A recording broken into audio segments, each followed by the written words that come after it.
All right, man. We are live. Hello, everybody. Sorry, I don't know if I changed the time correctly on the thing. I thought I did. Dennis said it was starting 7 o'clock for him, so I think we're good. But I see some people in the comments were asking. Looked like they were in there quite a bit earlier. So it looks like Kyle. Okay, Kyle's there. Kevin's there. Cool, cool.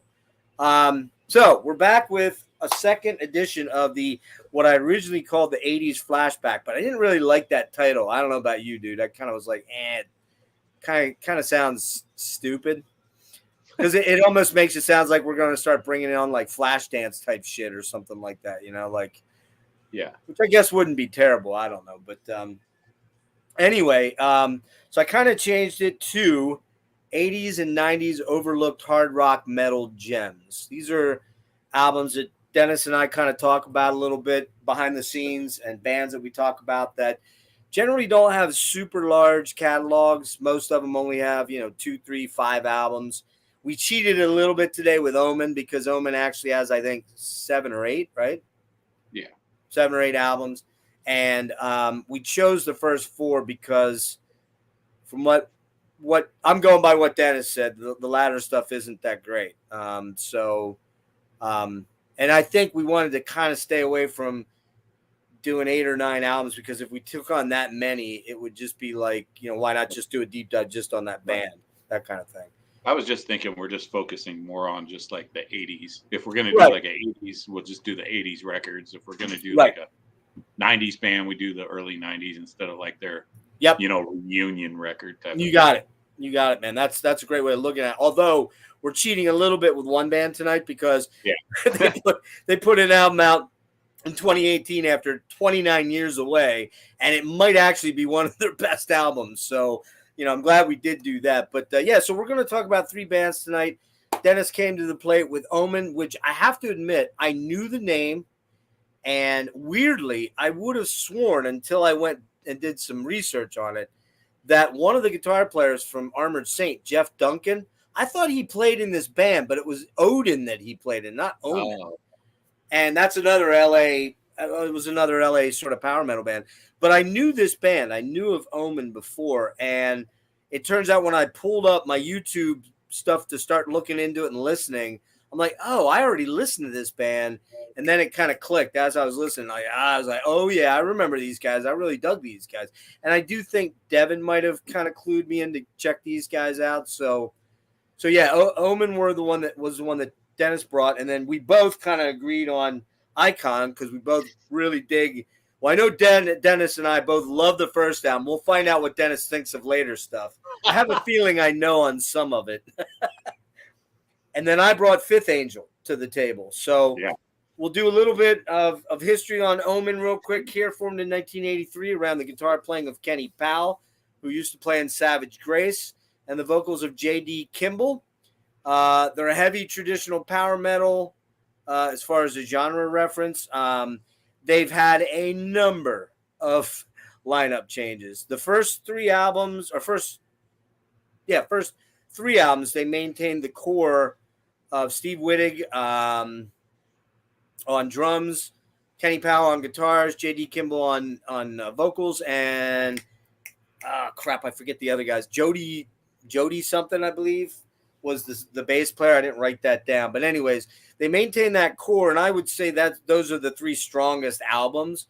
But we are going to talk about the 89 album and where we think that kind of slots in.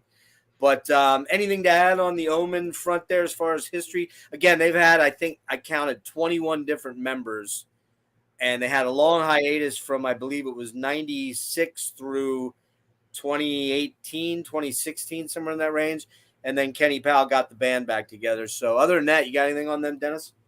No, I don't. I mean, I'll tell you like my journey with Omen as soon as started with the first record, and how I heard them and what I thought of them and whatnot. So if you want to go for it, man. Tell us all about that.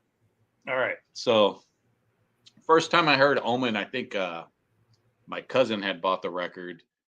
And, it has a cool cover. And so this is Battle Cry. This is actually the OG press. That's OG? Yeah, it's OG. Sweet. With the gatefold with the lyrics. Wow, look at that. And then it's got like the airbrush guy hanging in the back. Oh, by the way, we should mention, right? That's 84 that came out on Metal Blade, Roadrunner in Europe. It was produced by Brian Slagle, and it was recorded at El Dorado Recording Studio in LA. So go ahead. Still one of the old silver labels for Metal Blade. Oh, look at that, man. That's killer. You can see it. There it is. Now, did you get that way back then in 84, or did you get it later? No, I didn't get it in 84. My cousin had it, but I didn't have it. And I actually found this used at a used record store probably in my teens at some time. Actually, I have on the other side is the actual price of the record right there is like $3.95. Oh, shit. That's killer. But yeah, so I heard this at his house, but they were actually on another comp that I heard him on called Bonsai, which is the Canadian like Metal Blade. I think they did Metal Blade and Roadrunner, and they would put out presses in Canada, and they had a compilation called Bonsai Axe, and Omen was on there along with like Metallica, Slayer, Trouble, a bunch of those bands. So I had heard it on there too, and I always love the record when I think, and I'll talk about this like when I get into it. Let me get my notes. But it really struck me as the same type of style. So back in the day, like when you're listening to these records, I'm listening to this right along with Show No Mercy at the same time, and I didn't really see a difference in the style. Obviously Omen has like more of a power metal sound, but if you listen to a lot of the songs, they do have like the same kind of structures that Show No Mercy has. Right. It's just more of a speed metal sound, whereas thrash metal wasn't really a thing yet, except for Metallica. There was no, and even Tom Araya was trying to sing those high notes at the time, so it didn't. I just thought like it was like in the same genre to me. It didn't. I was like, oh, I like that Slayer and Omen, like that kind of shit. Yeah, right. But you want to start getting into the songs, or? Yeah, start ripping through on it, man. Because I already said that, frankly, let me bop you out real fast here. I didn't know about these guys until I want to say it's been the last 10 years probably. Like I knew the name, but I'd never heard any of their songs, and I never even went like looking to find them. And I honestly, it may really have been like 2 or 3 years ago or 2 years ago when I met Devin, and he's like, dude, you got to check out Omen, man. I'm like, yeah, I know about that band, and then I put it on. I'm like, oh man, did I fuck up here? Like I just knew instead. And like, I agree with you. There's very much a similarity between the first early Slayer albums and some of the songs on here. Cause you'll note, I have some notes in here that say, this is pretty thrashy. Yeah. There's a fine line between speed and thrash. Speed was always kind of the Euro way of kind of explaining faster metal, and then thrash was kind of the US way of explaining it. But in a lot of ways, they're kind of inextricably kind of married. You know what I mean? Yeah, and it's really hard to decipher, especially back then when I was a kid. Like there wasn't a difference. Like it was just, I got this metal record and this thing's faster than this one, and it wasn't like, oh, I got this speed metal record, I got this power metal record. No, it was just all lumped together. It was just a simpler time, I guess. I think you're right, dude. It really was. You didn't have to think about all these genres and subgenres, and there was 9,000 micro subgenres of pizza thrash and what the fuck. I don't get it, dude. I'm too. We're old, man. We're fucking old men. I just liked it when it was like 10 genres, like 5 or 6 genres. Give me that back, All right, man. Go ahead. Rip into the album.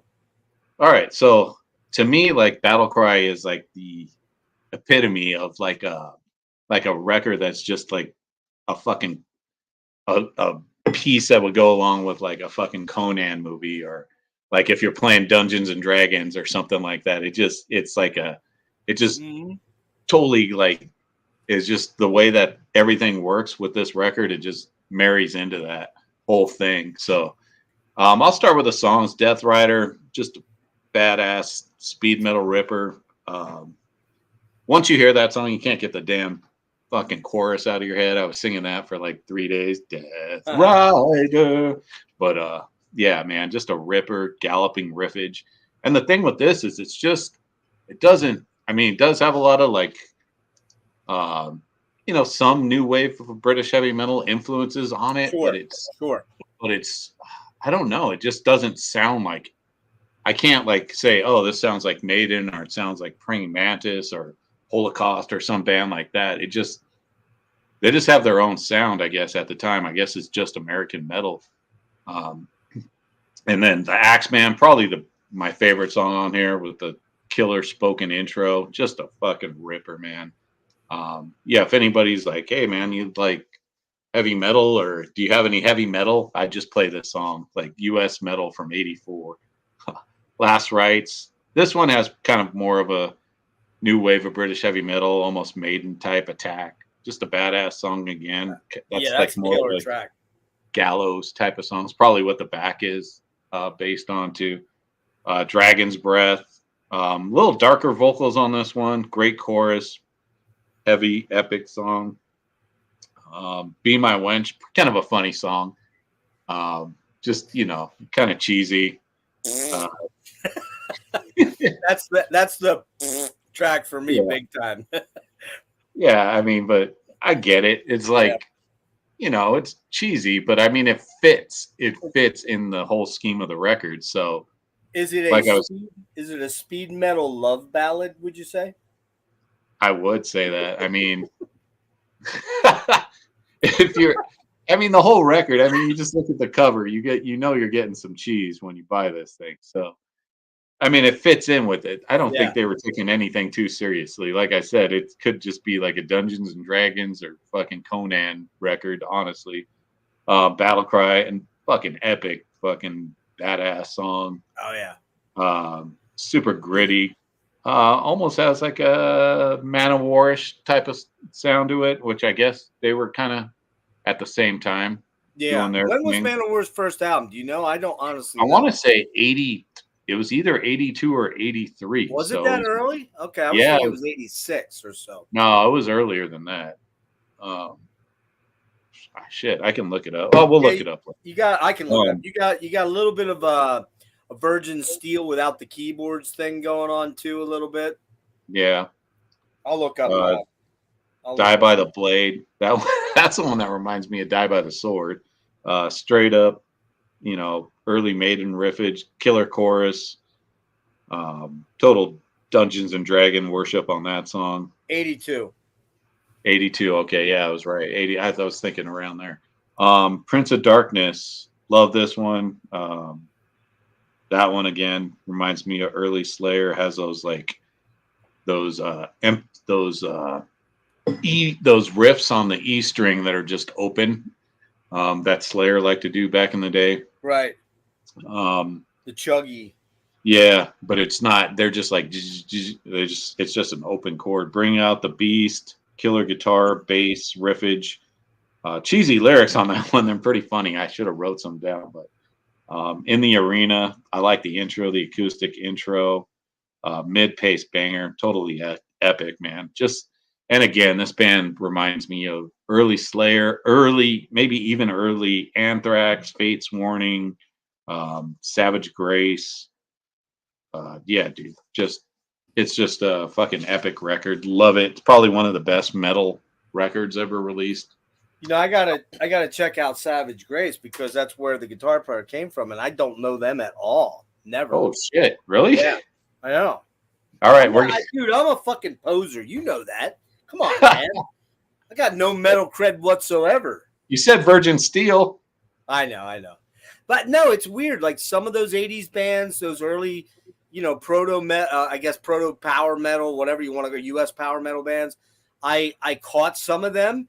Yeah. I remember distinctly getting fucking Noble Savage on LP. And the one forget the one before. I forget the name of the one before. But I had a couple of them and Agent Steel and shit like that. But then shit like, I'd never even heard of Savage Grace till I read about this guy. I'm like, who the hell's that?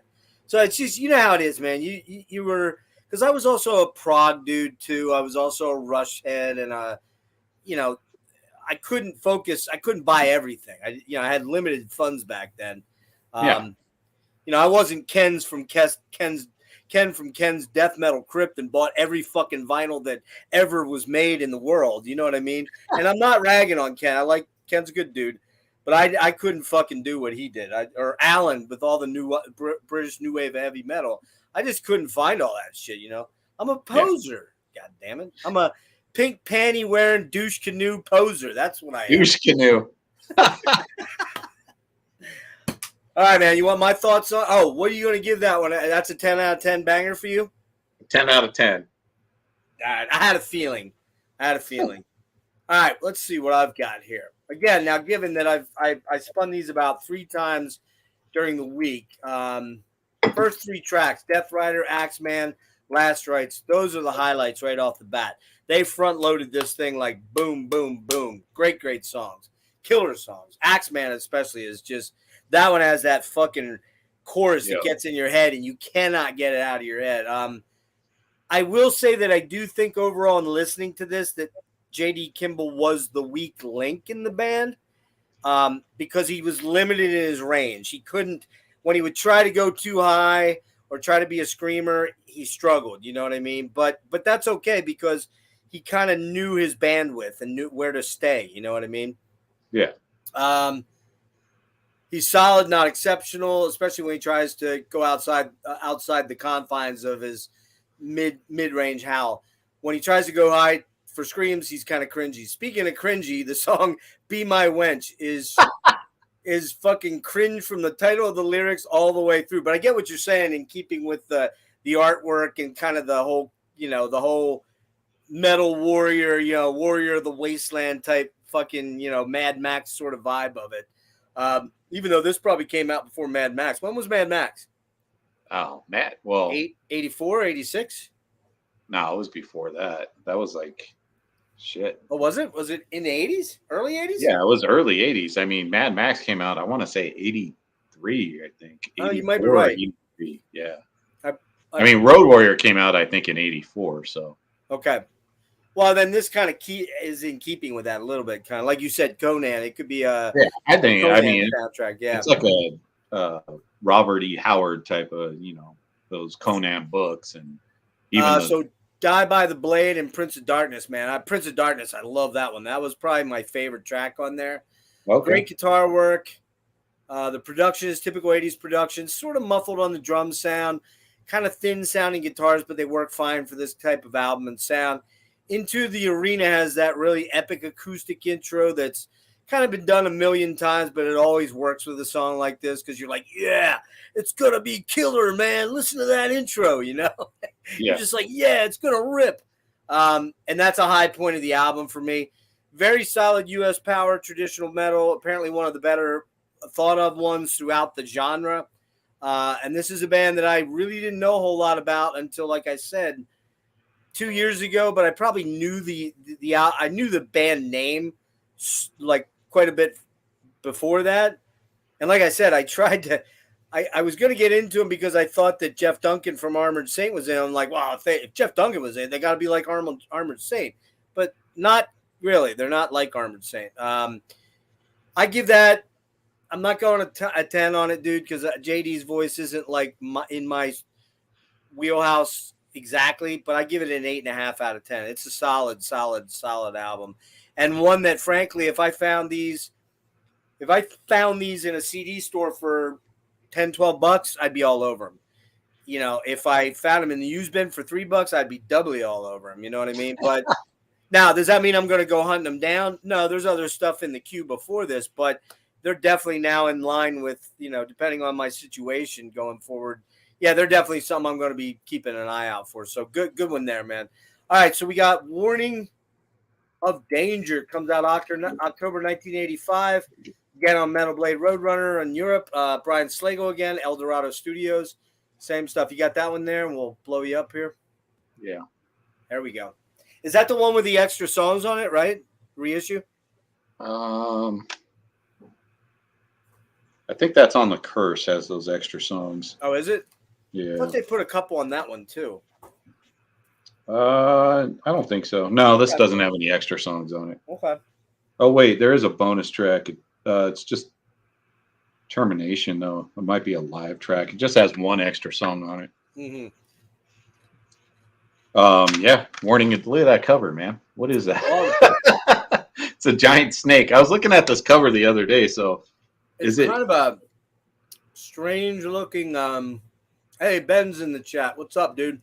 How you doing, Ben? Frederick, Kevin, Kyle. Thanks, guys, for being here. A couple other people. I don't know who else is here.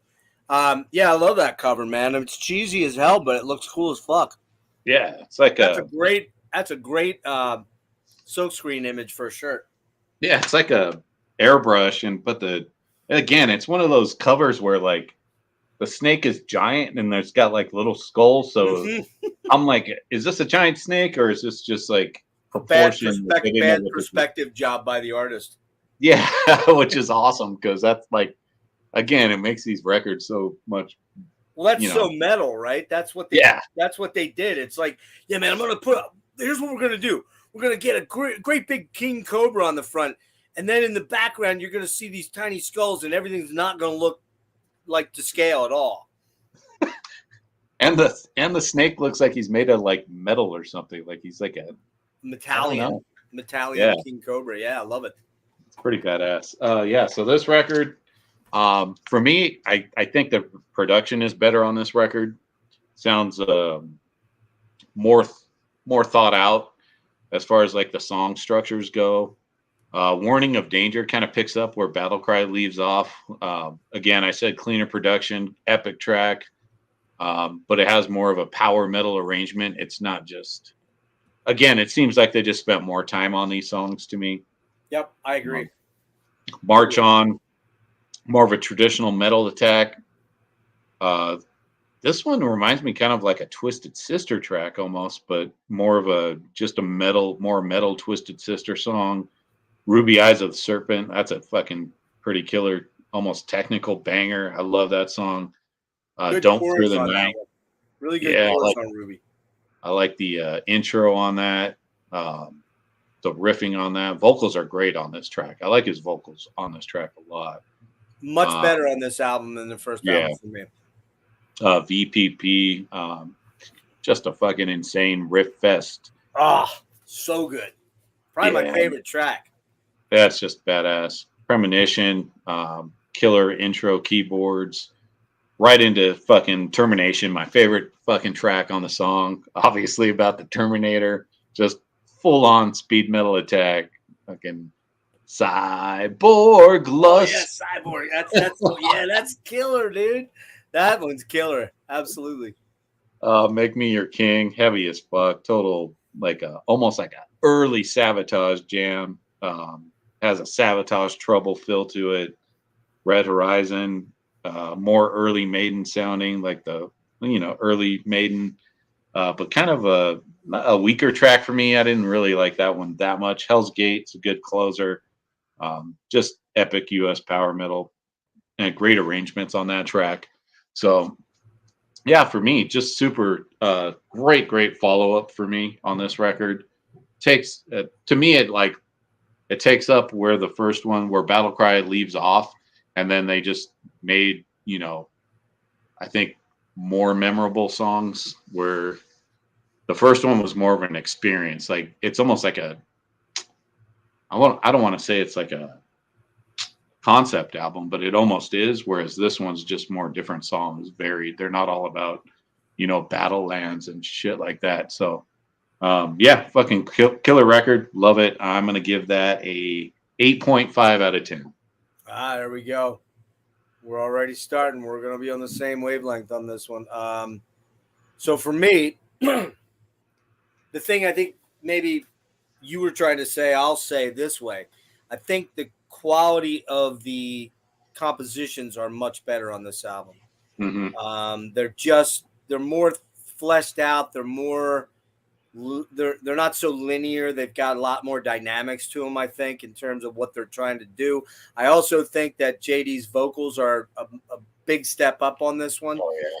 I think the production is okay. I don't think it accelerated a lot until the third one, which we're going to talk about next.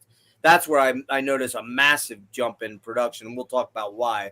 But yeah, Warning of Danger. Okay, so here you said it already. Lots of early Maiden influence, and when I'm talking Maiden, I'm talking the first two albums, Killers and the Di'Anno period. I hear a lot of that, and interestingly enough, I think JD has kind of a Di'Anno sort of sound to his voice, right? A little bit. Yeah, maybe? I was going to say that too. He does. He's in that wheelhouse. He's in that wheelhouse, exactly. Yeah, he's not exactly like him, but he maybe not as gritty and punky sounding as Di'Anno sometimes was, but they're definitely very, very close. That's what I was hearing. What else do I got here?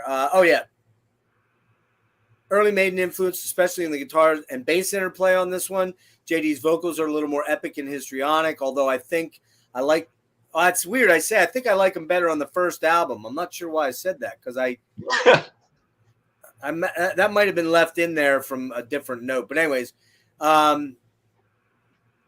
great playing with the great lead playing and lots of galloping riffs like on Ruby Eyes of the Serpent, which is a more thrashy track. This is the first time I mentioned that word, thrashy track. And I love the chorus on Ruby Eyes of the Serpent. That's one of the best choruses they will do. Warning of Danger gets things off to a heavy start.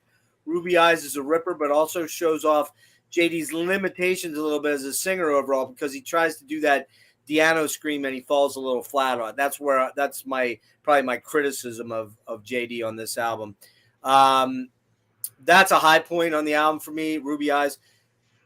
The snare also kind of overpowers this track for some weird reason. It could have been just the upload that I was listening to. Killer leads on that one. VBP, ripper of an instrumental. Killer played by all three guys. Slamming, thrashy, power, traditional, very maideny, but its own thing. Probably my favorite track on the album. I say here might be my favorite track, but I think it is. Premonition. You know, the funny thing about that is there's a note about the fourth album that we're going to get to here in a little bit. And it says that's the first time that they used synths on an album. And I'm like, no, they didn't. They used it on the second album. There's a song, Premonition, that has the opening. There's cheesy synths. That's true. Yeah. So I don't know. Wikipedia is not always right, kids. Just saying. Let's see what else. Oh, yeah. I really like that. It works well with those chanting choir-like things that they start Premonition off well with. It really helps to set the atmosphere into the raging termination, man. Yeah.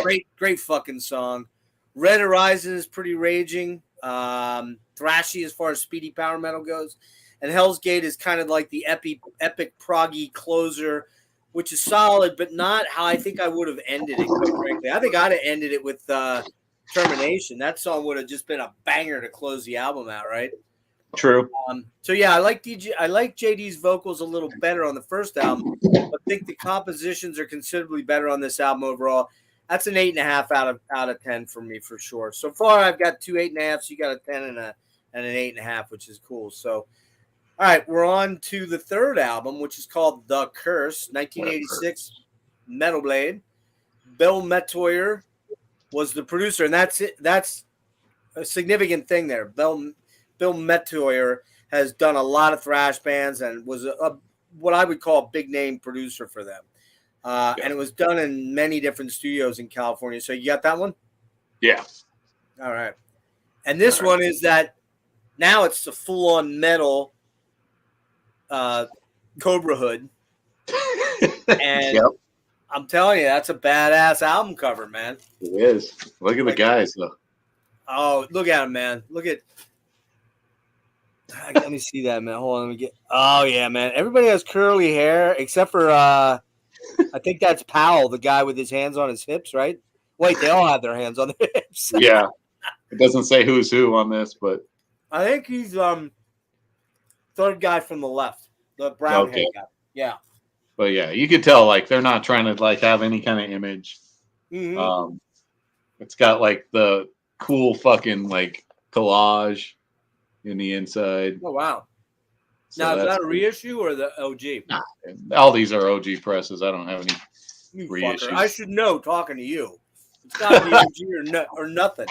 OG press. And this Mr. is OG what is this? press Oh yeah, himself. it's on.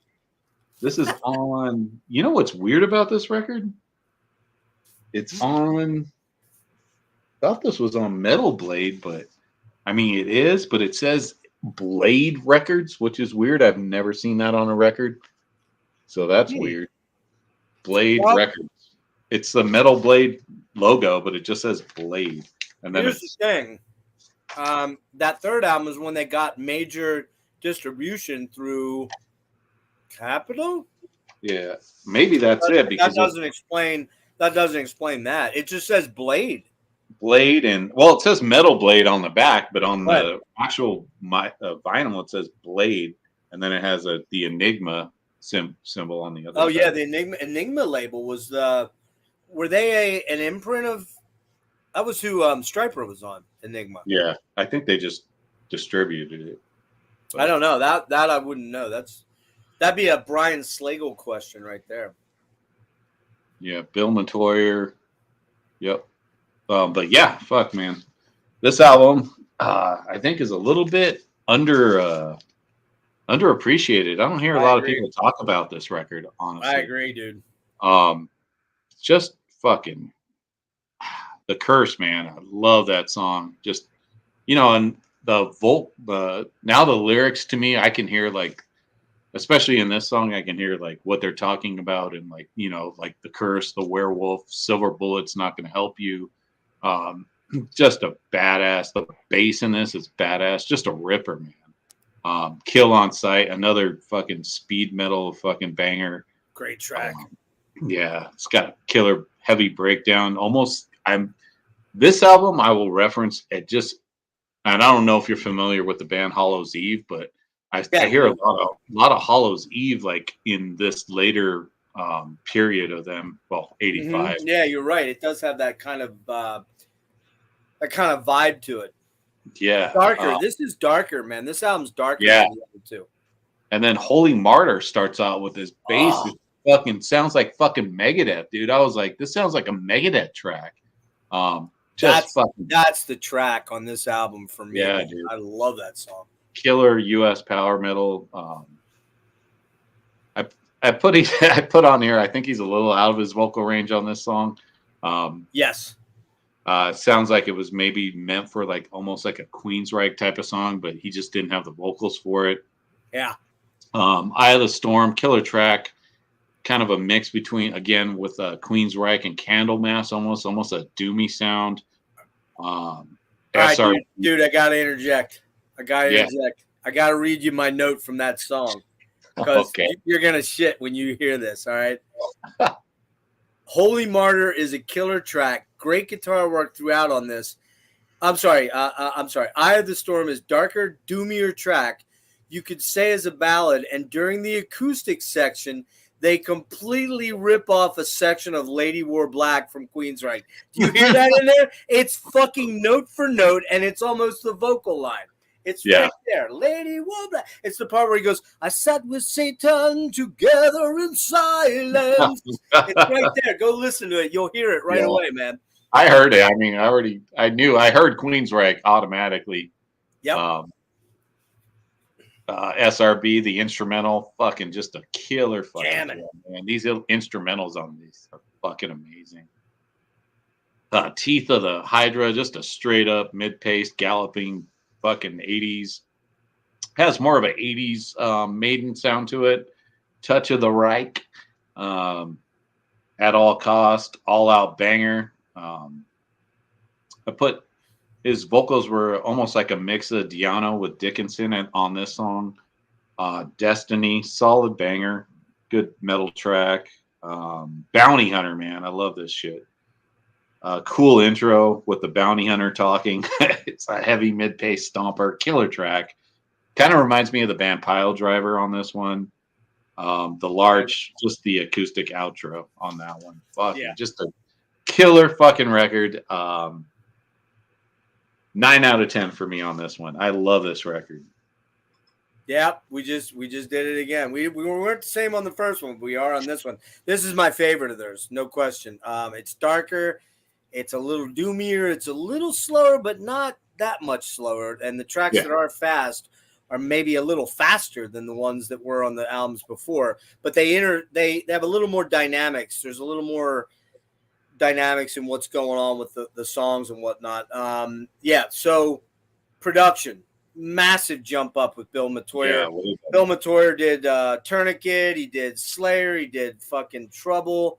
You know, this guy is a pro in the studio, and you can hear the difference right off the bat. The most noticeable thing is the production stepped up. The guitars and drums sound much crisper and thicker. Bass is very prominent and punchy. JD's vocals on most songs are much better than on the previous two albums. The Curse opens the album with a scorching tempo and has a darker tone to it. Holy Martyr is a killer track. Oh, man, I love that song. Woo! I was like, damn, this is like Queensryche, Fate's Warning, you know, the best eras of all that. And I'm like, this song is right up there with those guys. No problem at all. Eye of the Storm, darker, doomier track. We went through this. Lady Wore Black. Go listen to it. When they break into the mellow part, after we get off here, go listen to that part. And you're going to hear Lady Wore Black like boom right away. Killer solo on this one. Weakest part again is JD's vocals, just because he's kind of limited in his range, but it's better on this album than the previous two. SRB, very proggy, heavy metal instrumental. Bounty Hunter's a ripper. Yeah. And Smokes, and probably has JD's best heavy screamy vocals on it. And the Larch is kind of their proggy epilogue instrumental closer to the album. It's cool, but it would have been a little better if they would have fleshed it out and made a longer song out of it, because it sounded like it had a lot of promise, and then just kind of ends after like a minute and a half or something like that. For me, this is the best JD era material by far. It's a 9 out of 10, and the one that I'd buy first if I was to buy any of these right off the bat. We should probably mention the Nightmares EP real quick before we go on to Escape to Nowhere. Do you have that or no? Yeah. Oh, you do? Okay, cool. Oh, look at that. On tape, no less. All right, so let me just – oh, shit. Sorry. There we go. There you're in solo. Let's just real quick. The deal with that is that I saw a what's it say on the J-Card inlay? Does it say 1987 on there? Let's see. Because several of those tracks were included on later reissues, but Nightmares and Shock Treatment, which are the two rippers on the album, show a side of the vocals that aren't apparent on the first two albums. Does that say 87 on there? Or don't you know? No, it does. It says 84, 85, 86, and 87. Okay, so I think what's going on there is there's some tracks off the first two albums, and then they just put the same tracks. It's the same recordings as for Dragon's Breath, Termination, Bounty Hunter, and then they did a cover of a whole lot of Rosie by AC/DC. Yeah, which is not that great, to be honest with you. It's okay. But the two tracks that they did that are new on here are pretty fucking good, man. They're fucking rippers, dude. I mean, that first track, Nightmares, is like heavy, man. I love both those tracks. I think they're really fucking good speed metal songs. And I actually think JD's voice on them sounds better than it does on a lot of other stuff, too. Yeah, like I said, some of the speediest material and possibly their thrashiest in a speed metal way. Yeah. But yeah, now that's an OG tape. Have you had that for a long time? Did you get way back then, or? No, I got it probably maybe like 10, 15 years ago. I just found it somewhere used. Okay. So, but yeah, man, this thing's a banger. I love those two songs. Nightmares has like that kind of just that crunchy riff. Again, I'll bring up Hollow's Eve on that one because it reminds me of something off Death and Insanity, and then Shock Treatment's fucking just a ripping speed metal song, almost like early Anthrax, like off the fucking Fistful of Metal or something. I love this. Yeah, man, just great fucking tracks. If you're gonna buy, I mean, this is on, I think, the CD reissue. So it is. Yeah, they did put all that stuff on the CD reissues, the newer ones that came out. So yeah, you don't necessarily have to hunt that down unless you're an OG completist like Captain OG right there sitting there. So Sounds better on tape. All right, I'm going to do this. I'm going to show the fourth album because neither one of us has it. Okay. If I can figure out where to put this fucking thing. Can you see it? Cover. Yeah, it's not very good. There we go. Can you see There it you okay? Go. Yeah, unfortunately, I have. Fuck, man. Hold on. Let's just say it's a cyborg woman. It's a cyborg woman. She's pretty hot. Not bad for a cyborg. And this album is the fourth album. Now, what we need to talk about here is that J.D. Kimball leaves the band mid-tour when they're out touring for The Curse. He just apparently says fuck it and takes off. Probably, inner band turmoil. I couldn't really find any real reason why. And unfortunately, we can't ask J.D. because he passed away in 2003, was it? I think so, yeah. Or early teens, I forget. He died of cancer. Apparently, he had cancer and was trying to beat it for 3 years. Don't know what kind. He just didn't make it, sadly. And excuse me.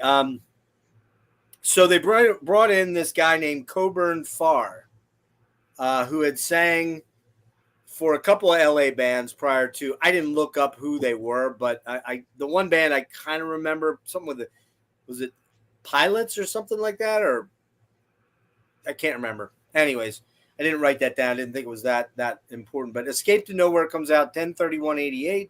Was recorded at the record plant, and it was produced by another pretty big name guy who was getting established at that time, Paul O'Neill.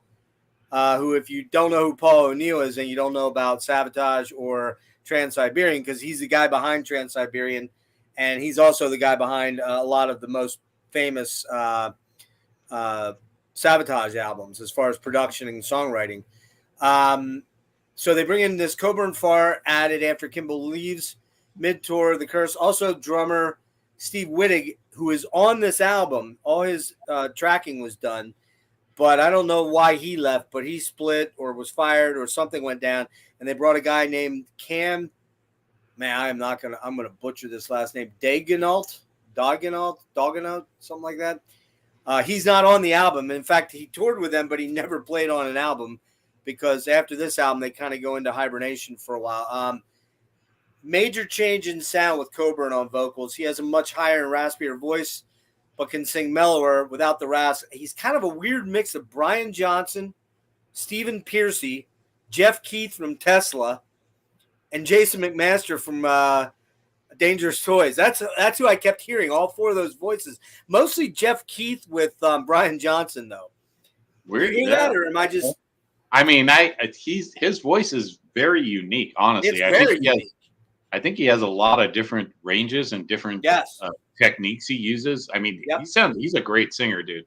He is. And we'll get into that, but I think he's the center point of this record. He really is, no doubt. And I mean, I think he can. There's a lot of stuff I hear. I hear stuff from like, and I know you don't know the band, but like the band Nonfiction, I hear that in there too. This is 88, so I mean, you're thinking. I mean, music's definitely changing at this time. So I hear a lot of like, almost like Sunset Strip, but mixed with like, the heavier stuff from Sunset Strip, I guess.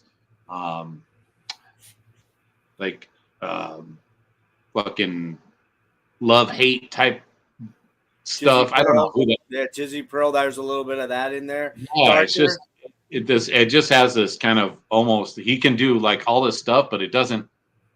And he can do metal too, but it's just, again, man, he's all over the place on this record, and they just let him go for it. Yeah, and I think unfortunately that might be my biggest problem with the album is that you're right, the guy has a multi-level voice where he can actually sing mellow very, very good. He doesn't do it a lot on this album, but he does a few times. He breaks into an almost croon sort of, and you're like, whoa, that's pretty good. And then he gets into the kind of the scream thing where he's kind of sounding like a Brian Johnson take on Jeff Keith from Tesla, which is kind of, that sort of that real nasal, almost like it's coming all from the throat and nothing from the gut and the lungs. You know what I mean? Yeah. It's just sort of that all throat voice or head voice. Head voice is what I'm looking for. But man, he can get fucking high. I mean, like way up there.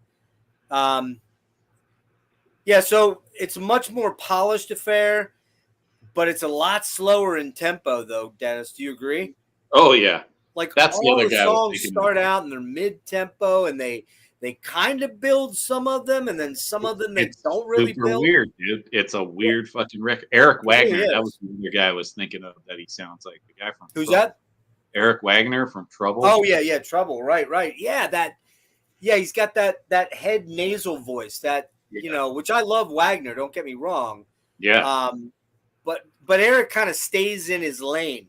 This guy, fucking 1 minute he's way up here, the next minute he's way down here. He's all over the place. And I think that my hardest problem with this album was trying to lock in on identifiable hooks and identifiable vocal melodies that I was like, oh yeah, okay, there it is. Now, we're going back to that. But it was almost kind of weird. Like he'd do like one chorus one way, and then he'd do the chorus slightly different in the next, set of bars, which threw me off a lot. It's much more polished. Like I said, slower tempo overall than the first three sounds. A bit like it was trying to make a radio playlist with some of these songs. The new vocalist, what do I have here? We already got it. I'll go through my tracks real quick, and then I'll let you hit yours. So, since neither one of us have something to look at here, it's not easy. Kind of meh opening track. It's not horrible, but just kind of slow burn that never really has a great payoff. They do a cover of Radar Love, dude. Oh, man. Oh. I mean, it doesn't suck. It's just pointless. It's just pointless. First of all, that song's been done to death by way too many fucking bands right now. Exactly. I say a moratorium on covering that forever, okay? No one else is allowed to cover that song. And frankly, White Lion did it around the same time, I believe, like 90 maybe, or in 91 or something. And you say what you will about White Lion, at least Mike Tramp he wasn't the greatest singer, but he had sort of a vibe. And they had Vito, man. I mean, you have Vito, you got that's 3/4 of the game won right there. Their version was okay, but man, this version is not good. I'm sorry, it's just not. That put me off right away. The production's fine overall, a little 80s sounding with the synths. You can hear the Paul O'Neill influence. Title track drags a bit, but at the end, Farr's screams are pretty amazeballs. Cries for a Morning is another very slow burn track that has a very Sabotage vibe to it. Farr is screaming his head off, but it's start and stop. That song's very start and stop. It like fires up like it's going to get going, then it comes back and kind of gets almost too mellow, and then you're like, wow, it's so mid-tempo again. What the fuck? Let's see. Thorn in Your Flesh has a UFO Scorpions type riff that's pretty good, only a little too slow developing for me. Another also, I don't know what I wrote there. Also mid-tempo sounding. By the time I get to Poison, I'm kind of weary of Farr's voice on this. The weird raspy thing that almost sounds like it's fake and forced, even though I'm sure it isn't. There just aren't many memorable vocal melodies on this album. It's not that it sucks. It's just there's not much here to drag me back in at all. And Farr's over-the-top yelping at times just gets kind of annoying by the end of the album for me. I'd likely buy this and never listen to it again. None of these songs are horrible. It's just they don't have a lot of fire or anything about them that's going to drag me back in. I give this sorry, but I got to do it. I give it a 4 out of 10 for some of the riffs in the production. To some degree, I think Paul O'Neill was trying to make them sound like Sabotage, and they just weren't up. They weren't up for the task. I mean, Sabotage is one of my favorite bands. When you got a guy like John Oliva and Chris Oliva, you're hitting home runs. You know what I mean? This band doesn't have that. Kenny Powell's a great guitar player. The bass player is really solid, but as good as Coburn Farr is, he got kind of annoying to me by the 7th or 8th track. So yeah, apparently Kenny Powell also pretty much hates this album from everything I've read. There you go. So what do you got? So I actually really like this album. Love it. Attaboy. Now we're way off. But I mean, it's completely different than the last Omen records. I give you that difference. You know, this new singer, it's not easy. Kind of more of a, you know, a straight up hard rock metal song that you would expect to start this off. I mean, it's from '88, kind of like Accept almost. Kind of boring, not my favorite song. But then the whole fucking record changes after that. Escape to Nowhere, fucking atmospheric. I love the vocals on this. Has like a Queensryche Metal Church sound to it almost. And then Cry for the Morning, slower. This is like a Trouble-like buildup. The vocals are awesome on this. And again, it's just these songs, like the music on these things aren't like, they're very minimalistic.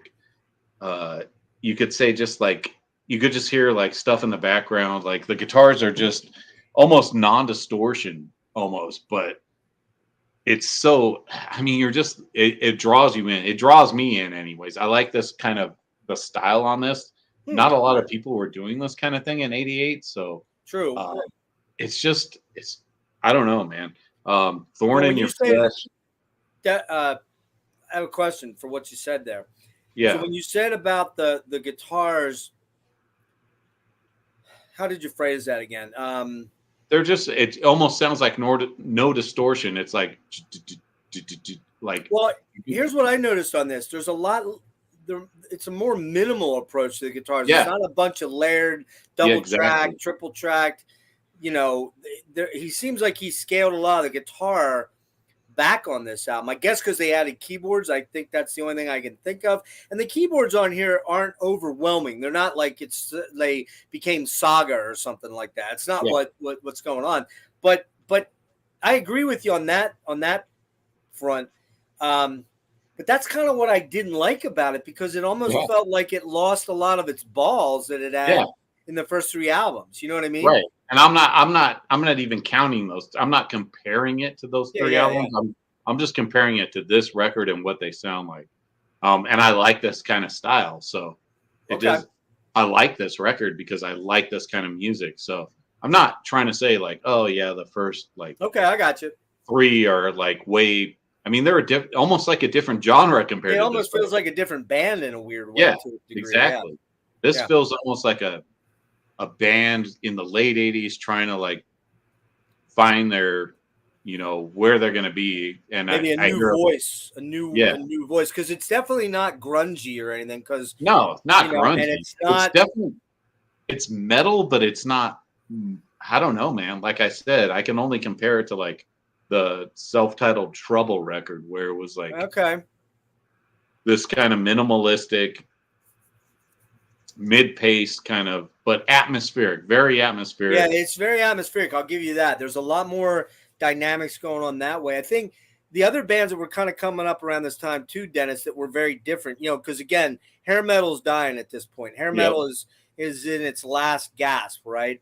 I was talking to Mark Knight about this when Bang Tango's album came out. Mark, if you're watching, I don't know if he is or not, but to those first three Bang Tango albums, buddy, I guarantee it. Maybe on the next one. But Bang Tango were always lumped in with the hair bands, and they were never really a hair band. They just they didn't have that sound at all. And then you got bands like Saigon Kick who are coming out around now. You got bands like King's X, whose first album came out this year, '88, and they sounded like nobody else, right? Yeah. And then you had the grunge shit in 90, 89, 90. You know, it's weird. You're right. This is kind of a unique album in that it doesn't, I think it honestly, dude, I think if the vocals weren't so fucking histrionic so much for me, which I used to like that a lot. I think maybe I've changed a little bit. You know, I used to love the James LaBrie, and now I have a tough time with some of that. You know what I mean? It's like, God, why did I like all that screaming shit? But this one, if he toned some of that shit down a little bit, I'd probably like this album a little more. I agree with you on that. He does try to like flex his vocals on a lot of this stuff. Yeah. But to me, I don't mind that. I just, because to me, that's how they wanted the song to sound. It was like the focal point of the song. So, and he's a good singer. So you're right. I mean, you nailed it about this album. This album is all about this vocalist, like big time, man. Yep. Go ahead, hit the songs. Thorn in Your Flesh, guitar sound almost. That's what I was saying. Just no distortion. Kind of. This one has that almost new wave of Diamond Head, Holocaust. I think you said. I forgot what you said, but you said something similar to that. Poison, more of a speedy track, but doesn't go for the throat. Kind of a filler track. I don't really like that one. Nomads, man, that's a heavy fucking doomy shit. I said UFO on that track. Yeah, UFO. Yeah. Okay. Yeah, King of the Hill. That's a killer track, dude. That one sounds way ahead of its time.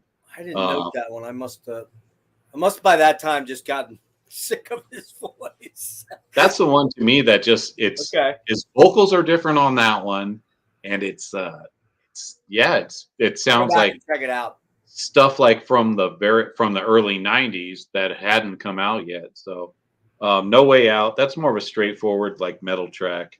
What I wrote here is just has a minimalistic approach, vocals up front, bands like Nonfiction, Trouble, but very vocal heavy on this record. But I like it. I dig it. If you like the self-titled Trouble record, you're gonna dig this record. It's good shit. Love it. Love this record. I'm gonna give this another 8.5 out of 10. Oh man, we are way divergent on that one. I'm gonna have to. Maybe I need to go back and listen to it a little bit. It's definitely a grower. It's not, and I'm not comparing it to the first three because those are pure fucking U.S. power metal records. Maybe I fucked up. Maybe that's what I did. Maybe in listening to these back to back to back, because that's what I did. Back to back to back, then went back to back. This one I only gave 2 spins because I couldn't get through the second spin. I was like, man, and it may just be his voice. I'll admit to something. I'm not a big fan of Jason McMaster either, man. Dangerous Toys. I'm not a big fan of those albums. But I like some of the glammy guys that, I'd have to think off the top of my head who kind of did this. Kyle brings up Bullet Boys. Smooth up in ya. That one? Yeah. Nah, not my thing, man. I owned that first Bullet Boys album way back when, but I was the Dokken guy. I was the Rat. Striper, Striper, there's another one, the crazy fucking high vocals on Michael Sweet. I got kind of tired of them after a while. He's toned those down a little bit. And the one thing that always killed me about Striper was those fucking lame ass ballads on their albums. Oh, they always were like, oh, come on, man. You got a song like To Hell with the Devil on there, and then you put that song Honestly on there. Like, dude. No. He is the reason for the season. He is the reason for the season. I don't mind that one. That one's not too bad, but dude, that first Striper album fucking rips, man. I love that shit. Soldiers, man. Soldiers. That fucking Soldiers the riffs in Soldiers. Come on, man. That fucking riffs on there are killer, dude. Yeah, I'm not a faster pussy guy. I'm a faster pussy. I'm not a faster pussy guy. Pussy. That was faster pussy's all right, but faster pussycat now.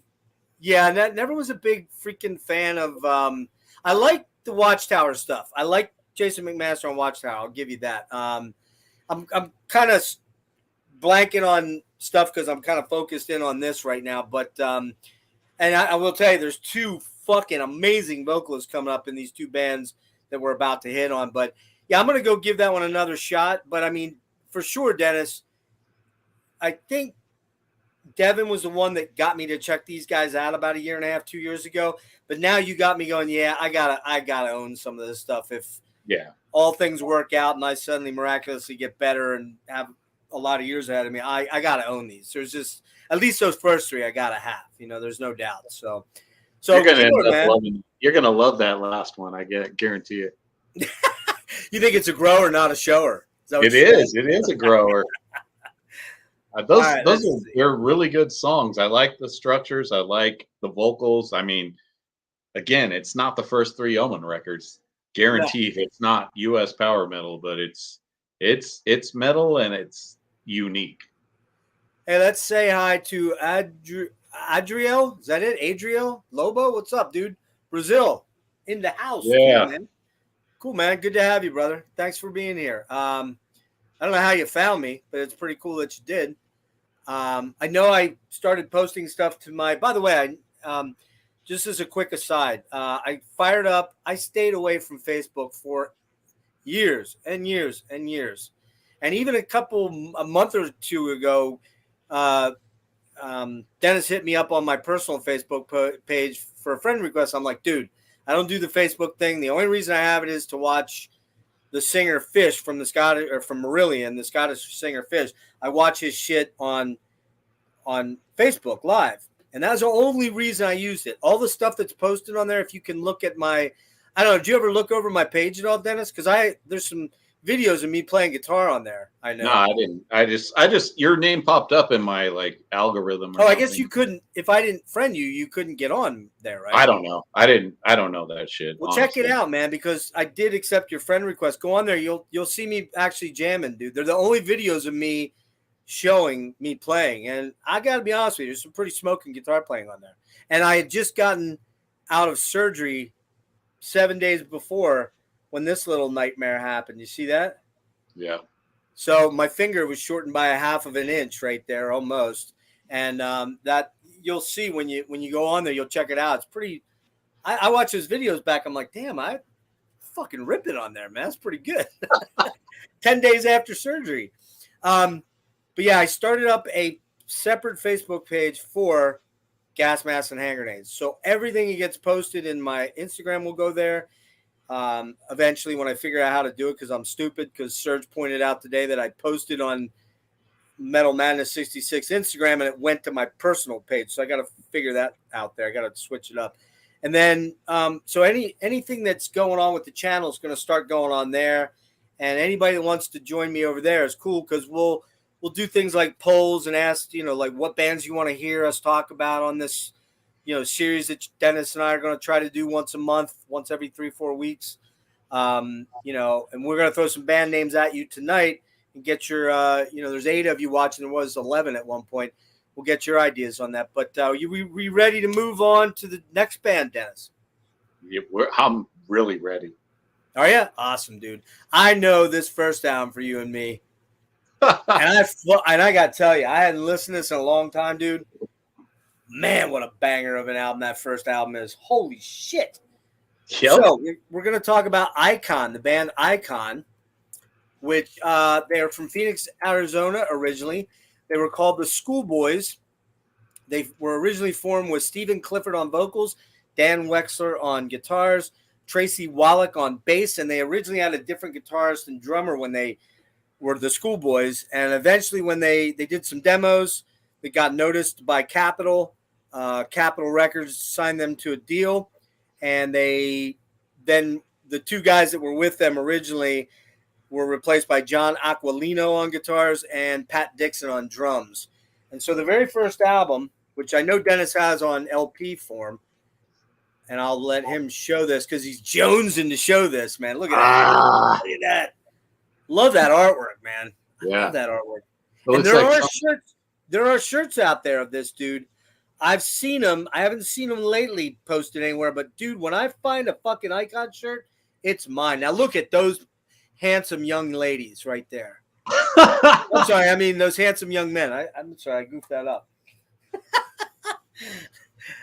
Man, looking at that album, you'd be like, holy shit, this is a glam rock nightmare, right?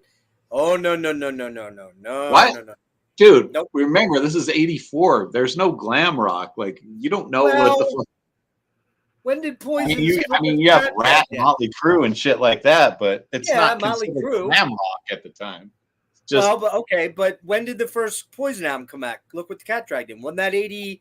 Was that 84 or 85? Oh, dude, that was like 86 or 87. That was later on. Really?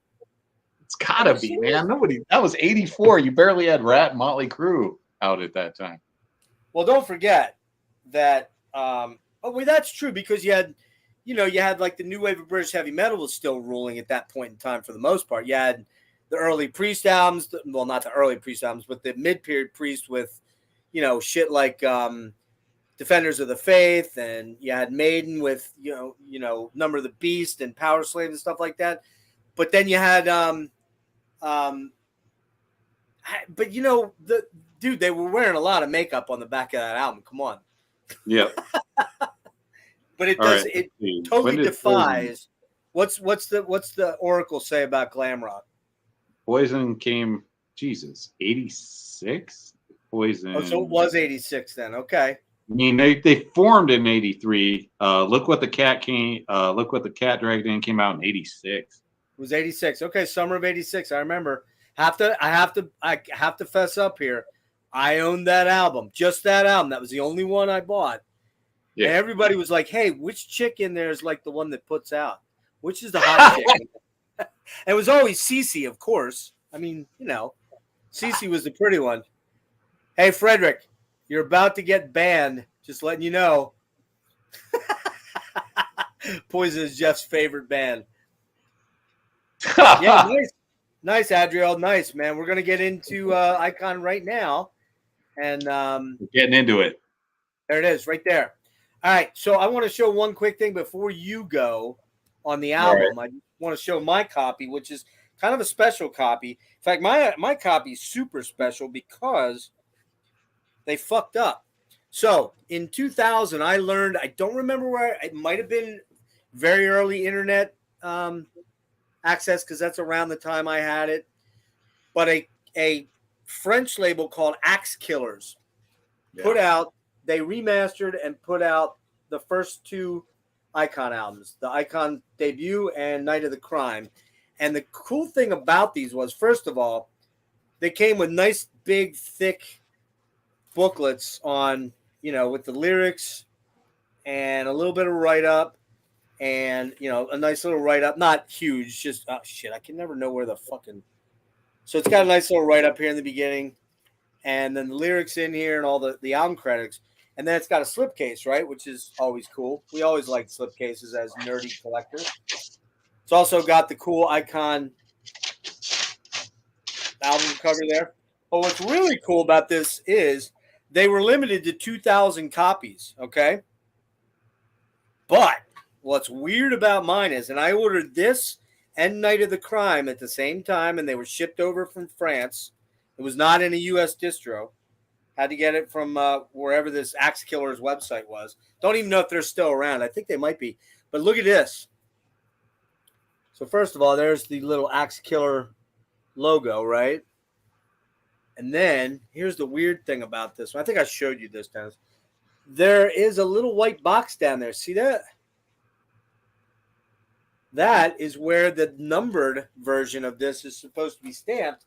And I know that they're stamped because...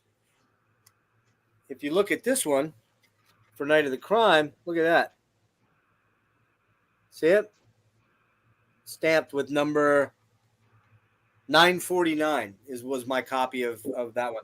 So I have no idea why they missed my stamping on my original Icon album, but they did. So, all right, Dennis, go ahead and rip into Night or not Night of the Crime, the debut. Debut. All right, man. 84 Icon. I bought this record because I heard a song on the radio, and they had this thing called what was that called? Metal Shop. Metal Shop was like on at like midnight on my local radio station, and they would play like, this is a new band out of Arizona, this is Icon, and I think they played like fucking On Your Feet or something. But I was like, wow, this is fucking killer. I'm probably like fucking 12 years old or something like that. So I'm hearing this, and I ended up, I don't know what happened, but I went to like Musicland or one of those places, and I saw the record, and I was like trying to remember the name. I was like, is this the band? And I saw the guys on the back, so I just bought it. But yeah, it's been one of my favorite records ever since I bought it. Just a fucking amazing record. Definitely in my top 10 like 80s hard rock records for sure. Rock On Through the Night, fucking heavy, crunchy riffs, great chorus, just a ripper, man. Killer solo, gang vocals, like yeah. This record's so fucking underrated that people don't know about this record. Killer Machine. Like a killer machine. My lady's a killer. Just fucking Killer Machine. Just heavy fucking man. The thing about this record is you can't compare it to it. Like you're not going to be like, oh, this sounds like XYZ or this sounds like Rat or Poison Rat or Judas Priest, or it doesn't sound like any of those bands. Yeah, they have like their own sound. I mean, they take things from those bands, but it doesn't sound like them. On Your Feet, just a stadium fucking anthem. Reminds me of he definitely sounds like Kevin Dubrow on this song. And I think Jeff was talking about this earlier about how his vocals sound like Blackie Lawless. I can hear Blackie, I can hear and Kevin Dubrow. He's like the perfect mix of those guys. Yeah, very good mixture of those two. I think we should say real quick, dude, before I'm just going to interrupt one little bit here. The thing I think two things set this band apart, because you mentioned it. You can hear a little bit of everything. You can hear some Wasp in there, Last Command era Wasp. You can hear some Rat in there with some of the riffage. You can hear the two things that really set this band apart. Number one, right? Stephen Clifford on vocals. Holy fucking shit.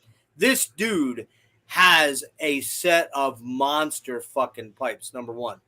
Yo. Number two, Dan Wexler's lead guitar playing. Oh, man. This guy can fucking shred, but tastefully and melodically. And those are the two secret weapons of this band. And Dan Wexler and Stephen Clifford together, great songwriters, man, on this first album, right out of the gate. It's like, yes, there's things like gang vocals, but they don't sound like Def Leppard gang vocals. No. They don't sound like any other band's gang vocals. They sound very unique to them, I think. And a lot of that's probably because Stephen Clifford was had such unique vocals. So yeah, go ahead, man. Yeah, and okay. And then after that, World War, kind of a darker song. This song's like almost it's about martial law. We're in a world war in 1994. Fucking badass chorus. Goes into Hot Desert Night. Fucking just about, and I'm talking about the lyrics, kind of lost in the desert. You about like seeing mirages and stuff like that. Under the Gun, just a speedy fucking riff fest, man. Almost reminds me of Screaming for Vengeance on this one. Iconoclast, cool instrumental. I love that fucking instrumental. It's got a badass solo. Should have been longer. Dude, moves into Rock and Roll fucking Maniac. Oh, man, just a fucking 6-string attack, man. I'm Alive, cool mid-paced rocker, and It's Up to You is just a fucking badass ballad, almost a ballad, but it's just a great song, man. This record's just a 10 out of 10 for me. Just a fucking awesome record. One of my favorite records of all time. Nice. That is so cool. Yeah, Adriel, we're going through it track by track for more or less. I usually do every track, and I think Dennis pretty much is hitting every track too. So that's kind of what we do here when we do these deep dives. It's interesting, Kevin, that you bring up TNT, because that might be one that's coming soon. Focus. Yeah, there's a little bit of Mark Storace in his voice, maybe a tiny little bit. I was never the biggest Mark Storace fan. He sounded a little too much like Brian Johnson for me. They sounded a little bit too much like a Swedish AC/DC for me. But actually, here's an interesting one. Adriel brings up, I hope I'm saying your name right, dude. Sorry. He brings up Keel. There's kind of a little bit of a Keelness to some of this too, actually. What was that big song Keel did? What was that song? The Right to Rock. That's it. The Right to Rock. That's it. Yeah. Yeah. And then there's the Mellor side of Doc in here. So, all right, I'll rip into my take on this. Had not listened to this in quite a long while. And man, I put it on this afternoon, but I knew the album. Because immediately, as soon as I kicked it in and started listening to it, I'm singing every song before the song comes on. I know every fucking riff in the album. I know every vocal line in the album. And except for it's actually the last two I had to be like, I got to refresh my memory on those. Rock On Through the Night. Rock on through the night. You gotta let the music play. I can't do Stephen Clifford, clearly, obviously. But Killer Machine, what riffage in that song. Oh, my God. All right, so here we go. This came out July 7th, by the way, 1984. Prairie Sun Recorders. Mike Varney of Shrapnel Metal did the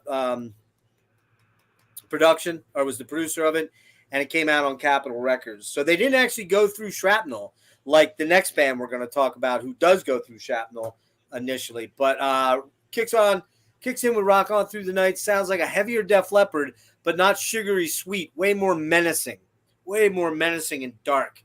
Right off the bat, you can hear that Stephen Clifford has a monster killer voice. Guitars are snarling and sharp with killer leads.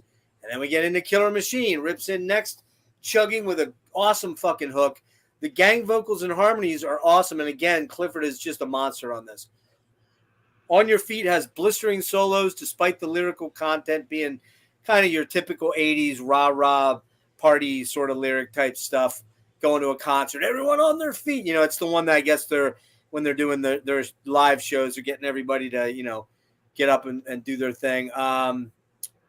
Man, World War. Yeah. Holy shit, dude. That is the track of the album for me. No, bar none. It is just a badass track. This track is like on the second album we're going to talk about. There's a song there called Out for Blood. This album's Out for Blood, and Out for Blood is that album's World War. Fucking killer riffs.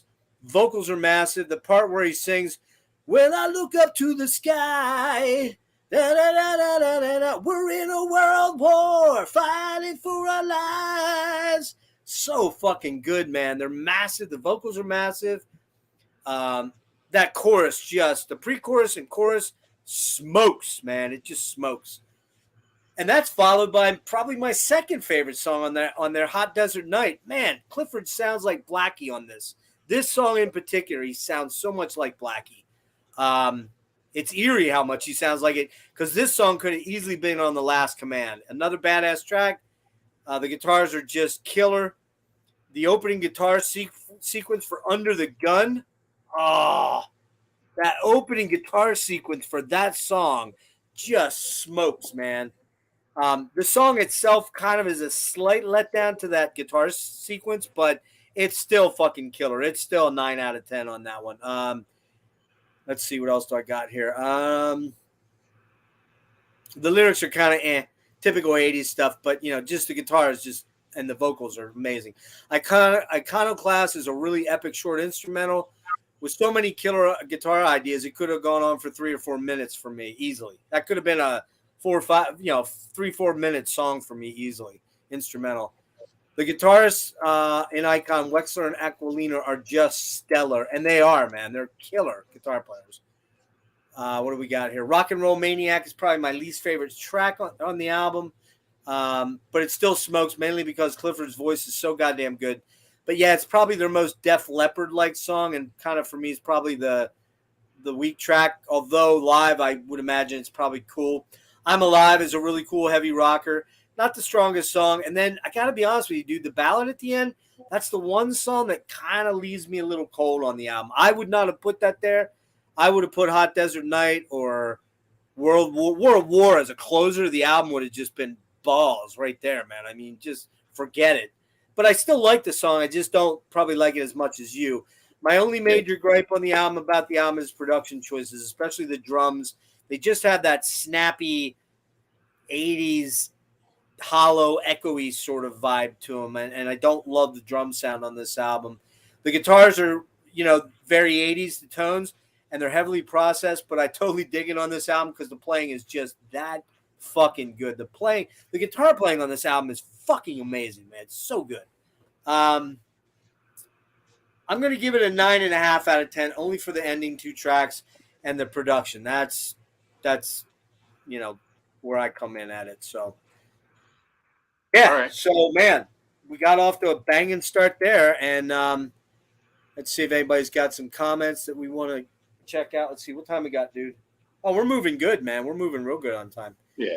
Kevin's a 10 out of 10 on the icon. Kevin's a 10 out of 10. He's with you then, dude. You guys know it's not. I'm stupid. Clearly, clearly I'm dumb. You're gonna hate me on the next. You're gonna hate me on the next one, though, dude. No, you're gonna hate me.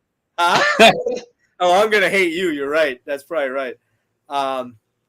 Hey, man, the first 3 Def Leppard albums are good albums, especially High and Dry, and on through the night. Yeah, dude. You're with High and Dry is a fucking banger. That's a banger album, man. Every song on it's great. It's so on through the night's got a lot of killer tracks. Yeah. And I can stand. We cut 1 or 2 tracks off of Pyromania, like Photograph and what's the first song? Rock of Ages. Yeah, I could do without that. But man, it's got like Stage Fright and Billy's Got a Gun and Die Hard the Hunter. Die Hard the Hunter is a fucking smoking track, dude. Foolin' is a fucking banger. Foolin'. Fuck yeah, man. Won't you lay with me a while? Yeah, man. Joe was the man back then. I don't know if he's really singing it for real now, but allegedly. No, he is, dude. I just saw him. Fuck, he's super serious on stage. Okay. So he's really doing it? Yeah. And he's good. Like he takes the time to like really sing those songs. I was really impressed. By the way, I want to throw this out there real quick. I just saw on Blabbermouth. So I don't know if you heard this, Dennis, but on Christmas night, I was trolling around on Instagram. This is an aside before we get into my favorite Icon album, which it shouldn't be, but it is. But I'm not going to get into it. Oh, no, I'll get into it in a minute. But so I'm trolling around on Instagram, and Neil Sean is someone I follow. And I've had some – did you know about this? Did you hear about this? I remember you posted that shit. Yeah, I saw your video, dude. I saw your video. I know. I took it down. I made it private. But here's why. Well, here's why. So, it just broke a week before that Neil Sean's suing Jonathan Cain for the 11th time about using a song in a Trump rally and whatever. I mean, all this crazy shit, right? And it seems like him and those two are fighting all the time in the media, and Jonathan Cain saying his reckless lifestyle and overspending is blah, blah, blah. And he's suing to get the passwords to their Amex card and all this crazy shit with this band, right? This multi, millionaire fucking – these guys are multi-millionaires. I'm assuming they are. They better be. They better be, right. Maybe Sean isn't. I don't know. Maybe that's part of the problem. According to Cain, it is. But so – Neil Sean posted that he says 2023 is the year of the awakening, which I'm like, well, they just put an album out in July. There's no way they put another album out in coming up in 2023. And then I realized, it's a solo album by Neil Sean. Okay, all right, that makes sense. But I just thought, okay, well, I'll just throw a little joke out there, right? So I put out there, I said, this is the year of the awakening, and I said, and lawsuits, funny face, funny face, funny face, right? Laughing emoji, right? Within 10 seconds, 15 seconds at most, I get a direct message in my inbox from fucking Neil Sean. And this is what I get. Oh, I got you all the way up. Sorry. I get a direct message from Neil Sean. And at first I'm like, how did I get a direct message? Then I realized Neil and I have had some back and forth a couple times about guitars, about solos, about certain things. And he's been responsive to me, and he must have followed me. Okay. But here's what I get in my inbox. That emoji.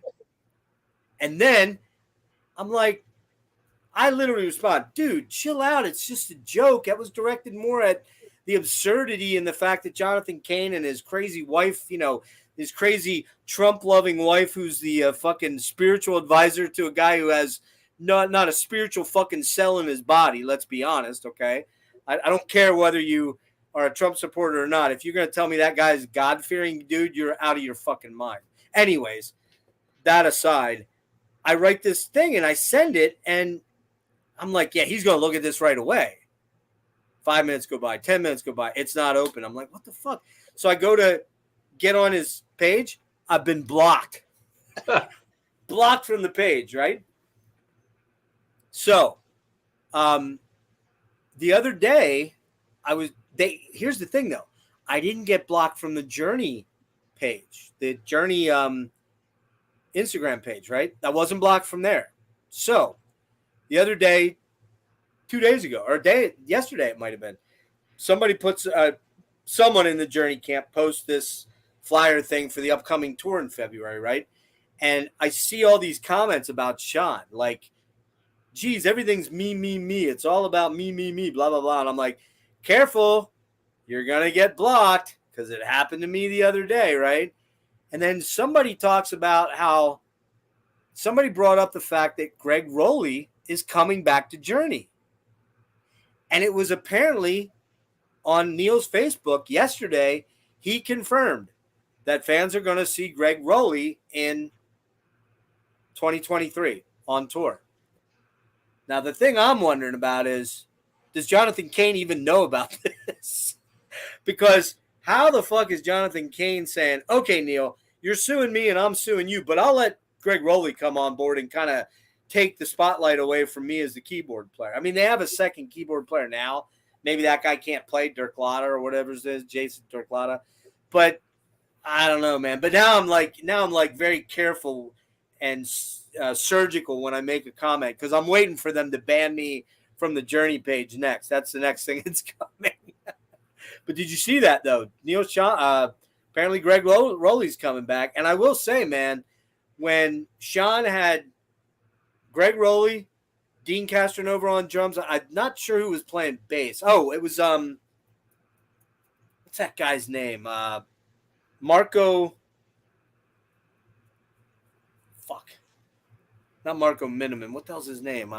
Somebody might know it in the chat. Great fucking bass player. I want to say Marco Mendoza, but Marco Mendoza, is that right? That might be it. But they were doing that Journey Through Time thing a couple years ago. Do you remember that? No. Where they were playing all the really old shit, dude. They were playing stuff off, doing shit off the first three albums, doing the Anyway and La Do Da Do Day and all that shit, because Dean Castronova sounds a lot like Steve Perry, and him and Rowley sounded amazing. It was called Journey Through Time. Well, guess who sued him for that? Jonathan Cain. Cease and desist. You can't play that music. And I think Perry might have been involved in that too. But the thing that I put out there was, I was under the understanding that both Sean, Perry, and Jonathan Cain are 1/3 owners of the name. This guy kept arguing with me, saying it was Sean and Cain. I don't think that's it. I think Perry still, believe it or not, he's been out of the band for 25 fucking years. He still owns a piece of it. He still gets, when they go out on tour, Steve Perry collects a paycheck. Must be nice. Definitely, man. It must be, because, I mean, you can't fucking argue with like his contribution to the band. So. Oh yeah. So, all right, man. We ready to jump in? That was just an aside with my fun times with. I found out, by the way, through a buddy of mine that is very, very, very, very, very tied in with the Journey camp, and he's going to be on my show soon. I'm going to be interviewing, but I can't really get into it. But I found out that it wasn't Neil Sean that blocked me. Let's just put it that way. Somebody very close to him, but that's all we'll say. Anyway. Was it his wife? I didn't say that. You said that. I didn't say that. I didn't say that. I did not say that. And my buddy didn't say that, so you said that. So Neil Sean's going to block you tonight, buddy. Good. Fuck Neil Sean. Oh, come on, man. You don't like those early Neil Sean? Are the early Journey? Oh, dude, I love fucking. I mean, that's just dumb shit, though. Neil Sean fucking ripped, dude. That guy's a fucking master guitar player. Dude, fucking, in my opinion, Neil Sean's greatest melodic soloist on the planet. The guy is just unfucking stoppable. And Neil, if you're watching, please don't sue me. All I have is my CD collection. And you're gonna get blocked my t-shirts. You already got blocked again. Exactly. Don't take my Thing t-shirt and my concert t-shirt. It's all I own, dude. That's all I have, Neil. Don't take them from me, okay? Anyway, we love you, Neil. I think you're one of the greatest top 5 guitar players in my echelon. But, yeah, there's some weird shit going on there, dude. Just go play fucking music. Quit suing each other. God, man. Anyway. All right, we're getting on to this album, dude. And you have or don't have? What is that? Second album. Icon. I might own it. Oh, there it is. It's cut. He's coming out of the closet, folks. Tonight he's coming out of the closet. Ah, sweet. All right. So this album came out 1985, and we jumped into the big leagues here.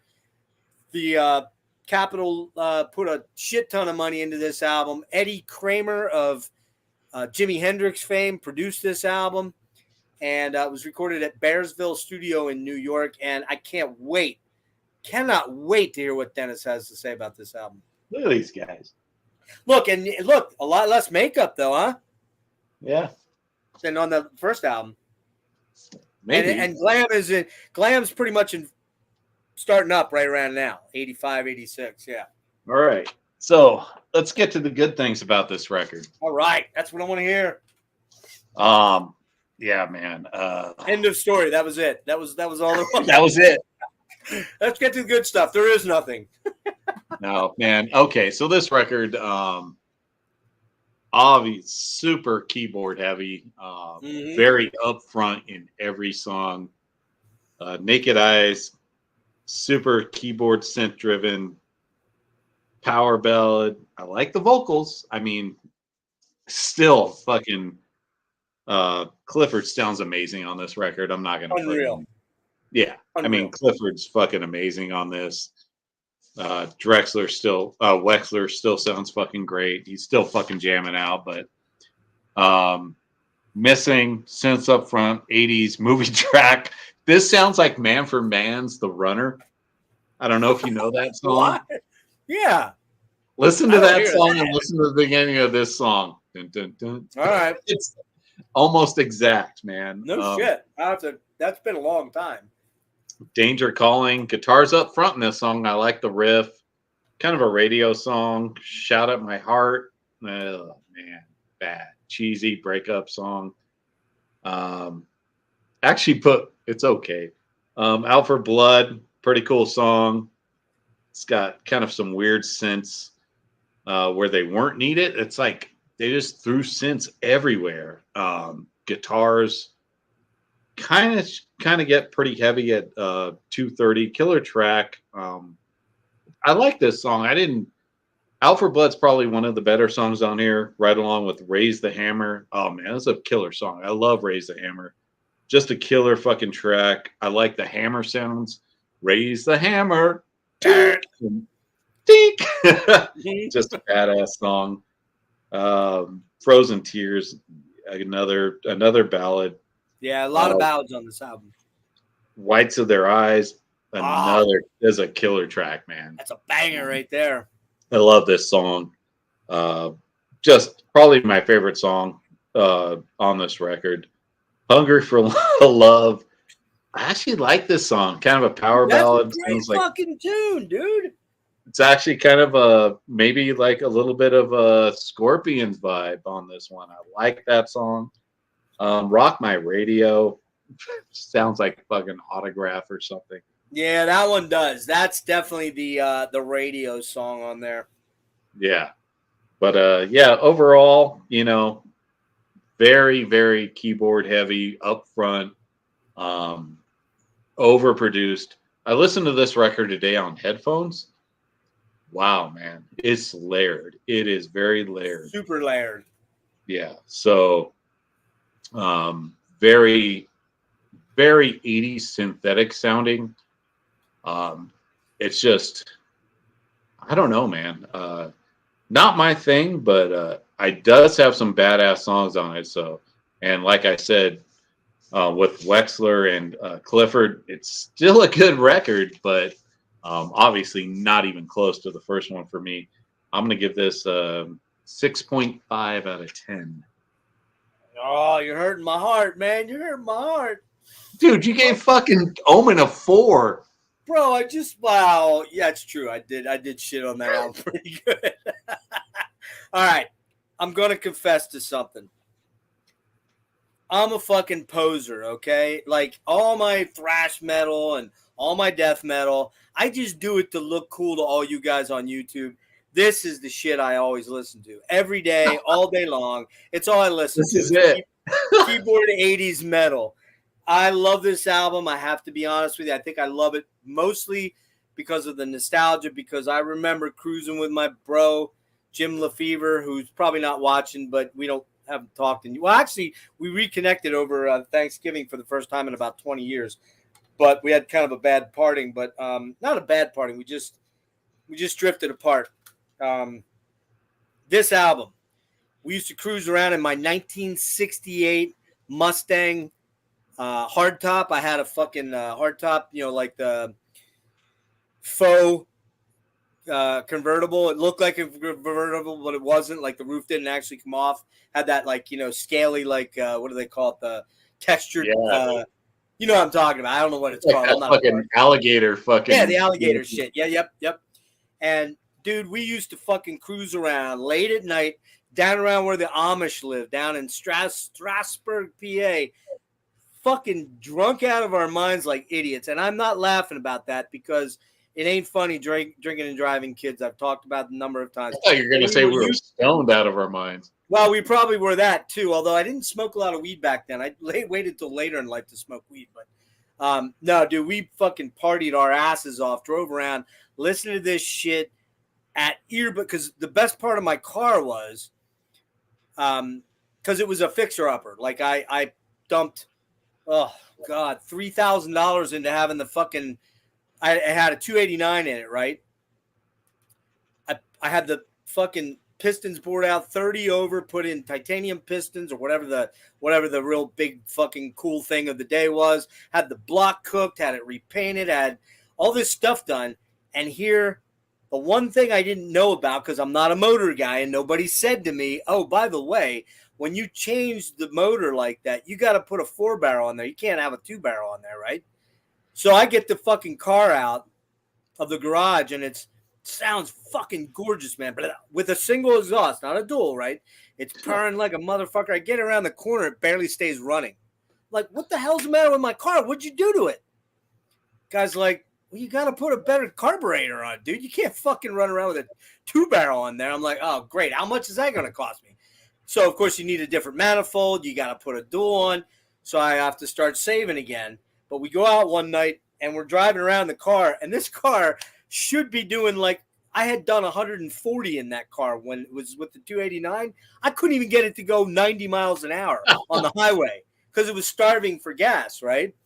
So long story short, we're jamming this album, and my buddies are fucking, my cousin, they were my roommates, Jim and his cousin Pat, and they're fighting and shit like that. And next thing you know, one of them catches their hand in the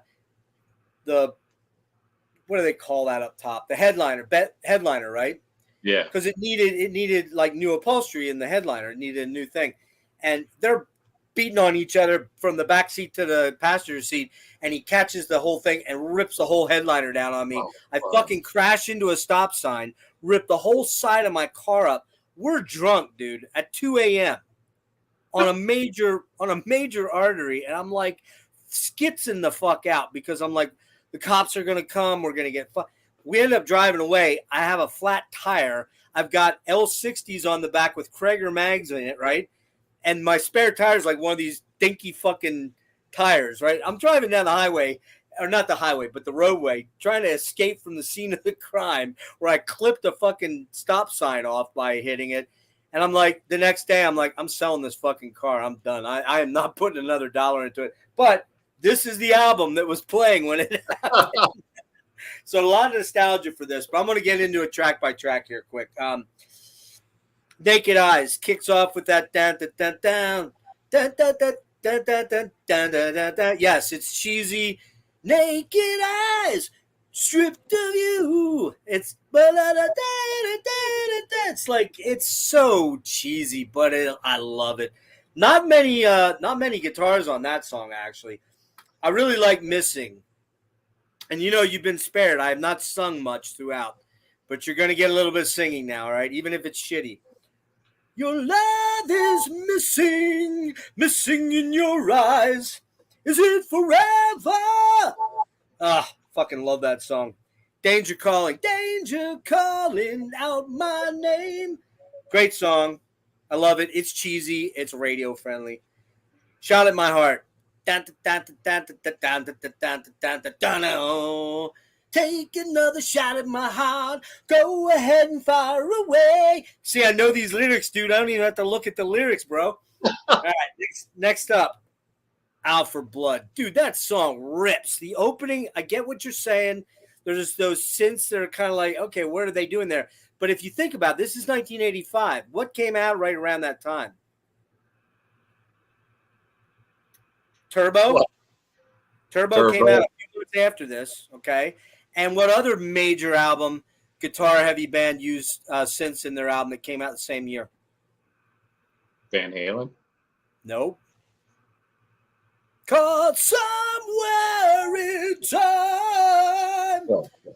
Same thing. Lots of guitar synths on that album. These guys pioneered that. I swear to God they did. All right. Out for Blood, man. Jesus Christ. That song just rips. It's a good song. That's a good song. Man. Raise the Hammer is probably my least favorite song. And what? We got it's kind of cheesy, man. Oh, my God. You're going to say Naked Eyes is better than Raise the Hammer? Hang on. We're getting there. Let me remember. Raise the hammer. Let justice be done. Don't say it's true. Don't say. Oh, no, that's a different song. That's missing. Sorry. I forget how's Raise the Hammer go? Raise the Hammer. It sounds more like the first record.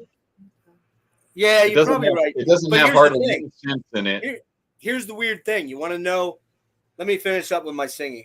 Frozen Tears. These frozen tears kiss away the life that lasted years. Kiss away. I don't know. Anyways, I forget the words there. You're thankful that I forgot the words, aren't you? Don't fire till you see the whites of their eyes. So good, man. Such a killer song. Hungry for love. Great song. Rock My Radio, kind of cheesy. I want to rock my radio. I want to rock my radio. I'm so sick and tired. Yeah, I still love that song, man. I love all these songs. Here's the thing we need to know about this, though, dude.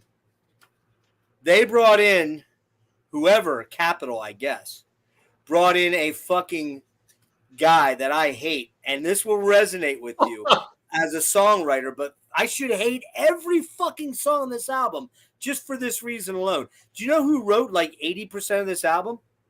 Who? Bob Halligan Jr. You know what else he wrote a lot of songs on right around this time? Nope. Club Ninja. Oh, shit. I love Club Ninja. Yep. You should love this album, and I should hate it. No, for VOC it's good. For Icon, it's not good. But go figure. Like, what the fuck? How's that even possible? Here's the thing, though. Just to note, the best songs are... Let me just put this out there a minute. Okay, so Danger Calling was Dan Wexler and Bob Halligan. Okay, Shot at My Heart was actually kind of a cheesy one, and that's Clifford and Wexler, surprisingly. But then you got Out for Blood was Wexler and Aquilino. And then you've got Hungry for Love is Clifford and Wexler. And then Whites of Their Eyes is Bob Halligan Jr. and Wexler. So, and what's the last one? That was, actually, that's Mike Varney wrote that one with Clifford and Wexler, interestingly. So, dude, I'm you're going to hate me, man. It's so over-polished. You're right. It's so layered with synths and guitars, but the two secret weapons are on display, man. Stephen Clifford is fucking amazing on this album. And Dan Wexler, all the songs have killer solos in them. Every song has a killer solo, except for maybe Naked Eyes. Maybe Naked Eyes doesn't have one. All right, man. I got to do it. It's a 10 out of 10. It's a 10 out of 10. And this was voted one of the top 3 greatest AOR albums of the century by Rolling Stone. So they know like I know. I fucking love that album, dude. I love it. So now we don't really have anything to show for the third album, and a lot happens here. Stephen Clifford leaves the band after this album because they are dropped by Capitol, right? Yep. And they pull in another guy named, let me pull this up here, my notes on it. They pull up a new guy named. I heard that Stephen Clifford left because of he found Jesus, that he became like born again and didn't want to do the rock and roll lifestyle. But that can't be true because there is a interview out there with Dan Wexler and Steve Clifford, and they're apparently working on a new album. This came out 2 years ago, and I That's heard a long time ago, man. They haven't done it's a long time. Might even been 3 years ago now. Yeah, it's been so yeah, I'm wondering what's going on with that. But I got a line on those guys. I'm gonna try to get to the bottom of it. I got a line on those. So Stephen Clifford leaves the band. They pull in a guy to perform a few shows with them named Stephen Young. But by the time they went in to record some material independently and do demos, they what's this say here? What was bounced when they went in to record? They record this album called More Perfect Union in 1987 that's independently released through Epilogue Entertainment, and it's released only as a cassette initially. Yep. And it sells out very quickly at, I guess, shows or whatever they did. They didn't have online stuff back then. Probably mail order, I would guess, through maybe their Icon fan club or something.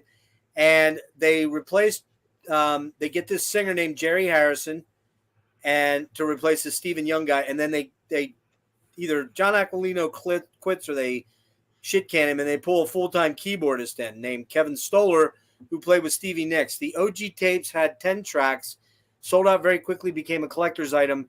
It was re-released on CD. I couldn't find a date on that. I didn't look in Discogs. I should have. That has an additional 7 tracks, so there's 17 tracks, and it's called An Even More Perfect Union. Dennis and I were looking earlier today. There is an OG tape copy out there. Yeah, $62, little on the steep side for me. Probably not. If I found a CD copy of this, I'd snag it, but I don't know what it sounds like, and neither do you, right? Well, I've heard like a couple of tracks. It's definitely in the same vein as Right Between the Eyes. Yeah. Okay. So, where did you find tracks? Because I couldn't even find tracks for it. So I found on YouTube locally.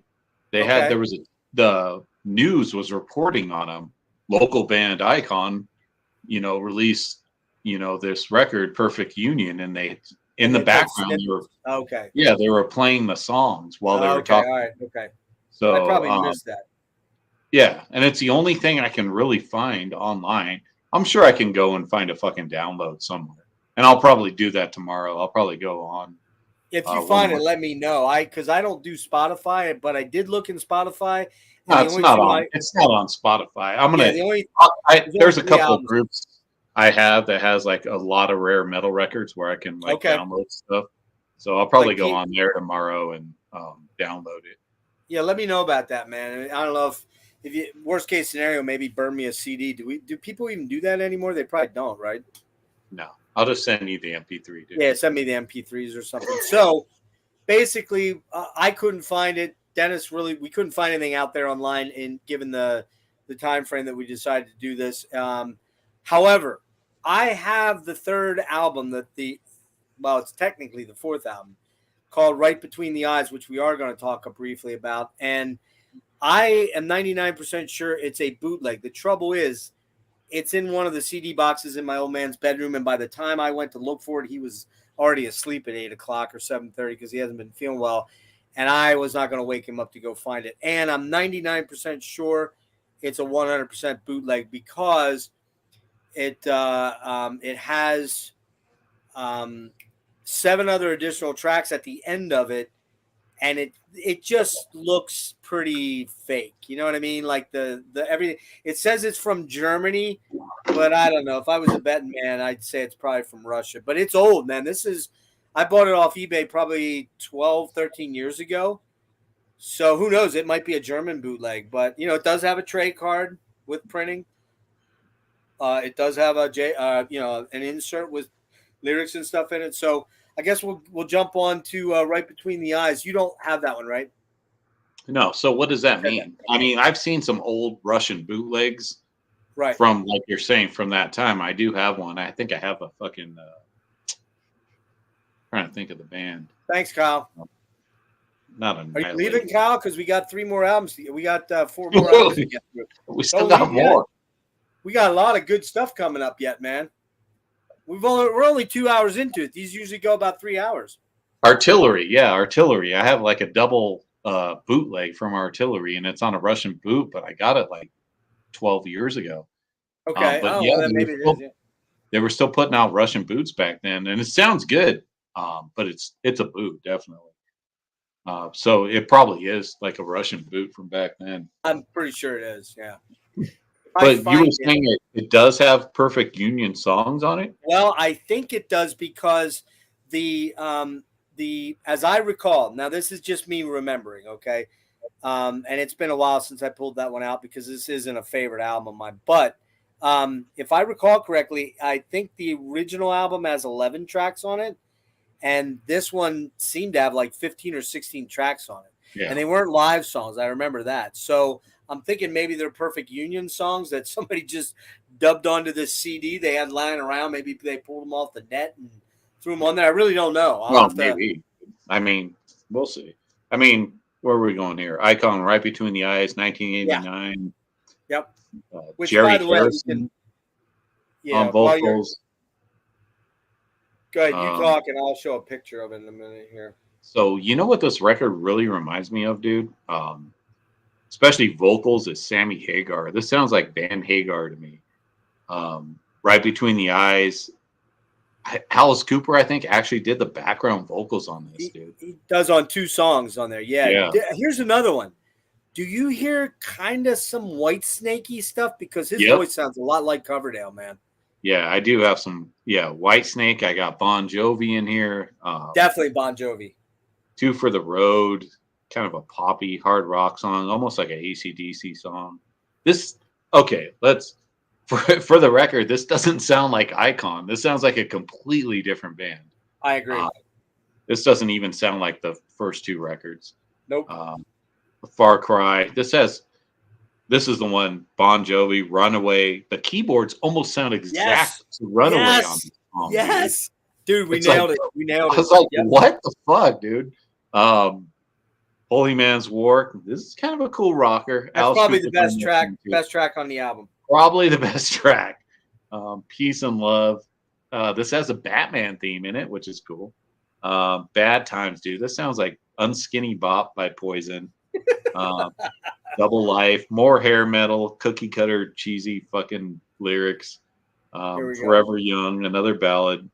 Running Under Fire. Another Van Hagar song. In Your Eyes, man. In Your Eyes. I think this could have been a hit. Could have been a hit for the band. Total, very radio friendly AOR. They should have put a video out for this song. Taking My Breath Away is a decent rocker. But overall, to me, you know what though? There's not a lot of keyboards on this record compared to the last one. No, you're right. More stripped down, more of a just kind of a hard rock. Has some glam stuff to it, but it sounds like a fucking Bon Jovi record for the most part. I mean, for the most part, it's kind of a generic AOR, hard rock record that doesn't really. It's not very good, honestly. But I agree. I'm gonna give it a shit, man. I'll give it a 4 out of 10, I guess. Let me see if I beat you. Oh, I beat you by a smidge. Just a smidge. All right, so this album comes out 8/24/89. Chandon Studios in Phoenix, local. It came out on Megaforce, man. Megaforce was, John Zazula. They had, fucking King's X. They had, Early Testament. Metallica, obviously, early on. Fistful of Leather, I think, came out on Megaforce, right? Wasn't it?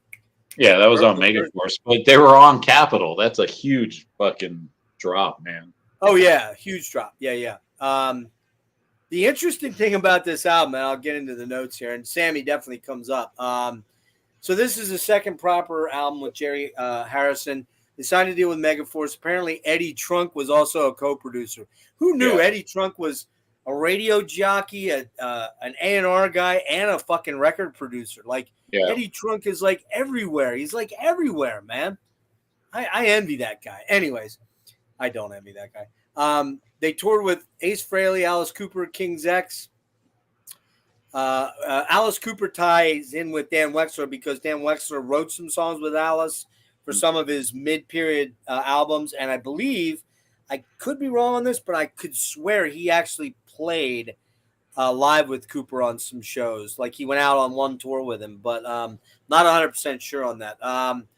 So Aquilino was replaced by Drew Bowman, and Pat Dixon left during the last tour for this album. Was replaced by Sammy Hagar's drummer. I didn't write his name down because I have no idea who Sammy Hagar's drummer is. Taking My Breath Away got moderate airplay, and Headbangers Ball showings. Gets off to a hot start with, Harrison isn't Clifford, but he's better than I recalled he was. They got rid of a lot of the synths and keys. These songs are a lot more heavy and more hair metal-y in a good way. Right Between the Eyes is a great opening track. That's a good track. I like that opening song. Next two songs are kind of forgettable. Bon Jovi Worship with some Whitesnake thrown in for good measure, but not the good parts of Whitesnake, to be honest. More the Is This Love Whitesnake, that kind of stuff. Not the Still of the Night or fucking, Crying in the Rain type stuff. Not the John Sykes fucking mega guitar worship stuff. This is way more geared towards radio at this stage. What else I got? A Far Cry sounds like the opening from Runaway. That's the one you said, right? Yeah. It sounds exactly like it. It's exact, dude. A little bit, not bad though. The song's not bad though. Actually, that's one of the 4 good songs on the album, I thought. Your Eyes, very 80s, polished ballad, not horrible, but not great. It's like the ballads on the night. It's not great like the ballads on Night of the Crime to me. Sounds like an 80s movie love song during the epic running sequence or the bike sequence where the guy's biking to his lover's, he's biking up that giant hill and they're playing that song. They're playing fucking Your Eyes. What else we got here? Okay, so Holy Man's War, probably the best song on the album, hands down, besides the title track. Very David Coverdale on the vocals by Harrison, but he has limited range that shows up on some of these songs. Double Life has some okay riffs, but these last 2 tracks sound like Whitesnake big time, and not the bluesy version, but the weak Whitesnake version. And they're not that great. Forever Young, very late 80s ballad. Again, the movie thing comes to mind. Kind of cheesy, but endearing. Running Under Fire sounds like a bad outtake from Night of Crime. And the last song is fucking terrible. Oh, my God. Peace and Love. The title alone pisses me off.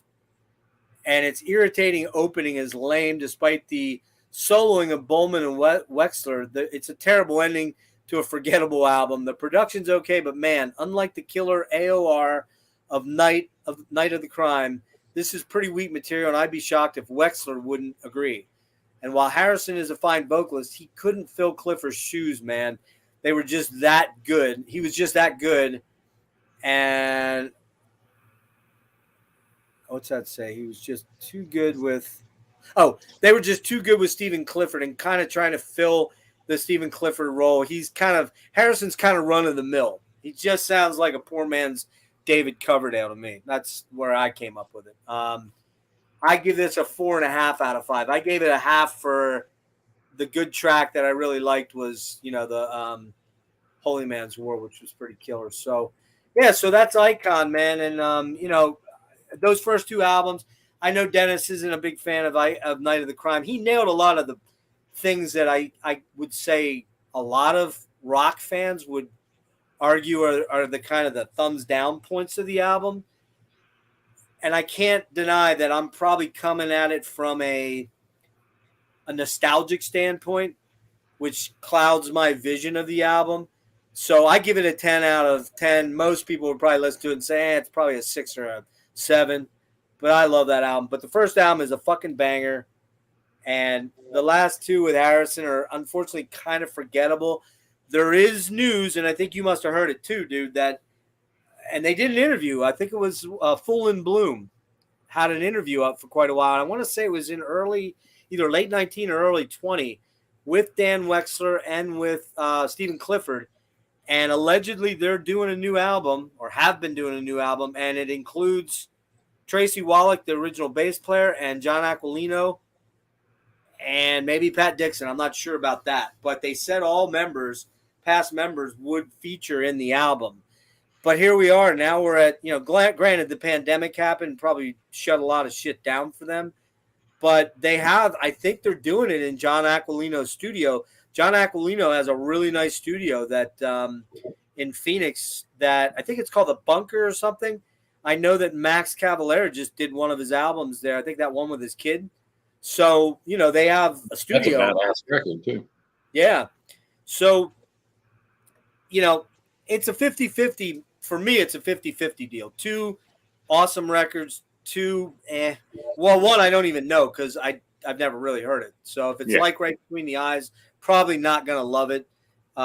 But I probably wouldn't mind owning it if I could find a CD copy. I found some on Discogs. I did look that up. I found some. That's right. I sent you the message on that. I found some for like 30. They were $29.99 or $39.99. That's salty for an album I'm never going to listen to more than once or twice. If I could find one out in the wild for $15, $20, I'd snag it at $20, no doubt. But beyond that, I don't know, man. Not sure.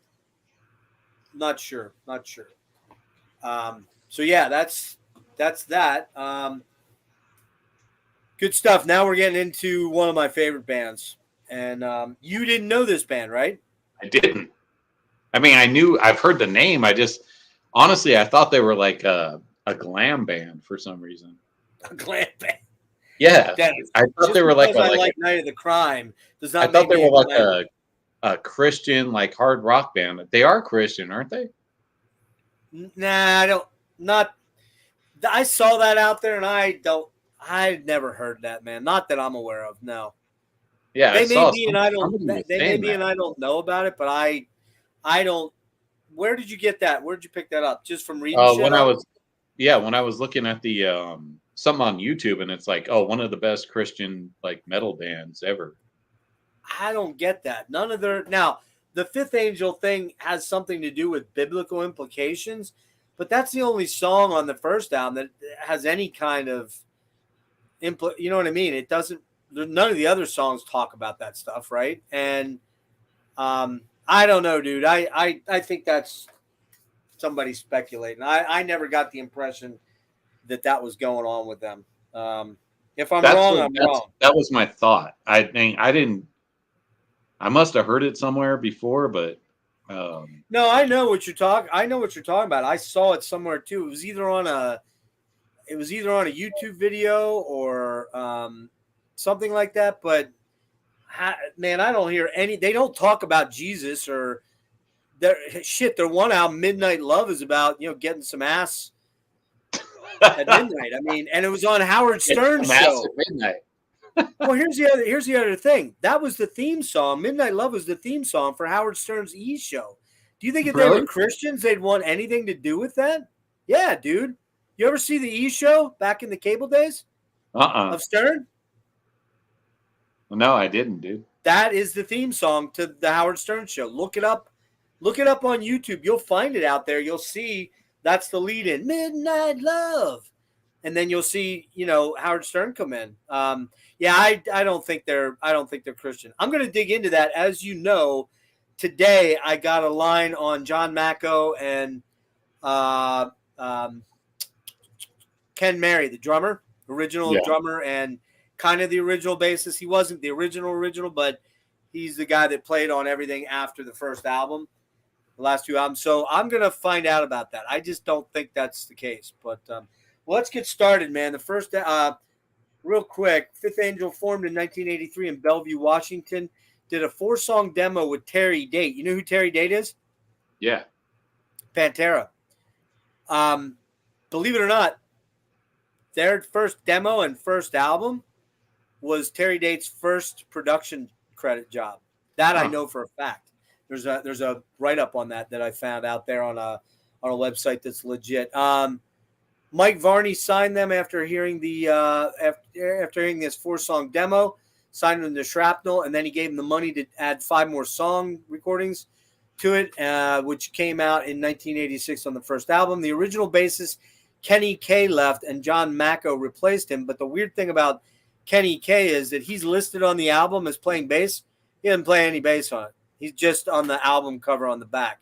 In fact, he never ever played on it. He did play live with him apparently, but the actual bass was recorded by Ed Archer, the one guitar player, and by a guy named where is it? Randy Hansen, and that's not the Hendrix impersonator, Randy Hansen.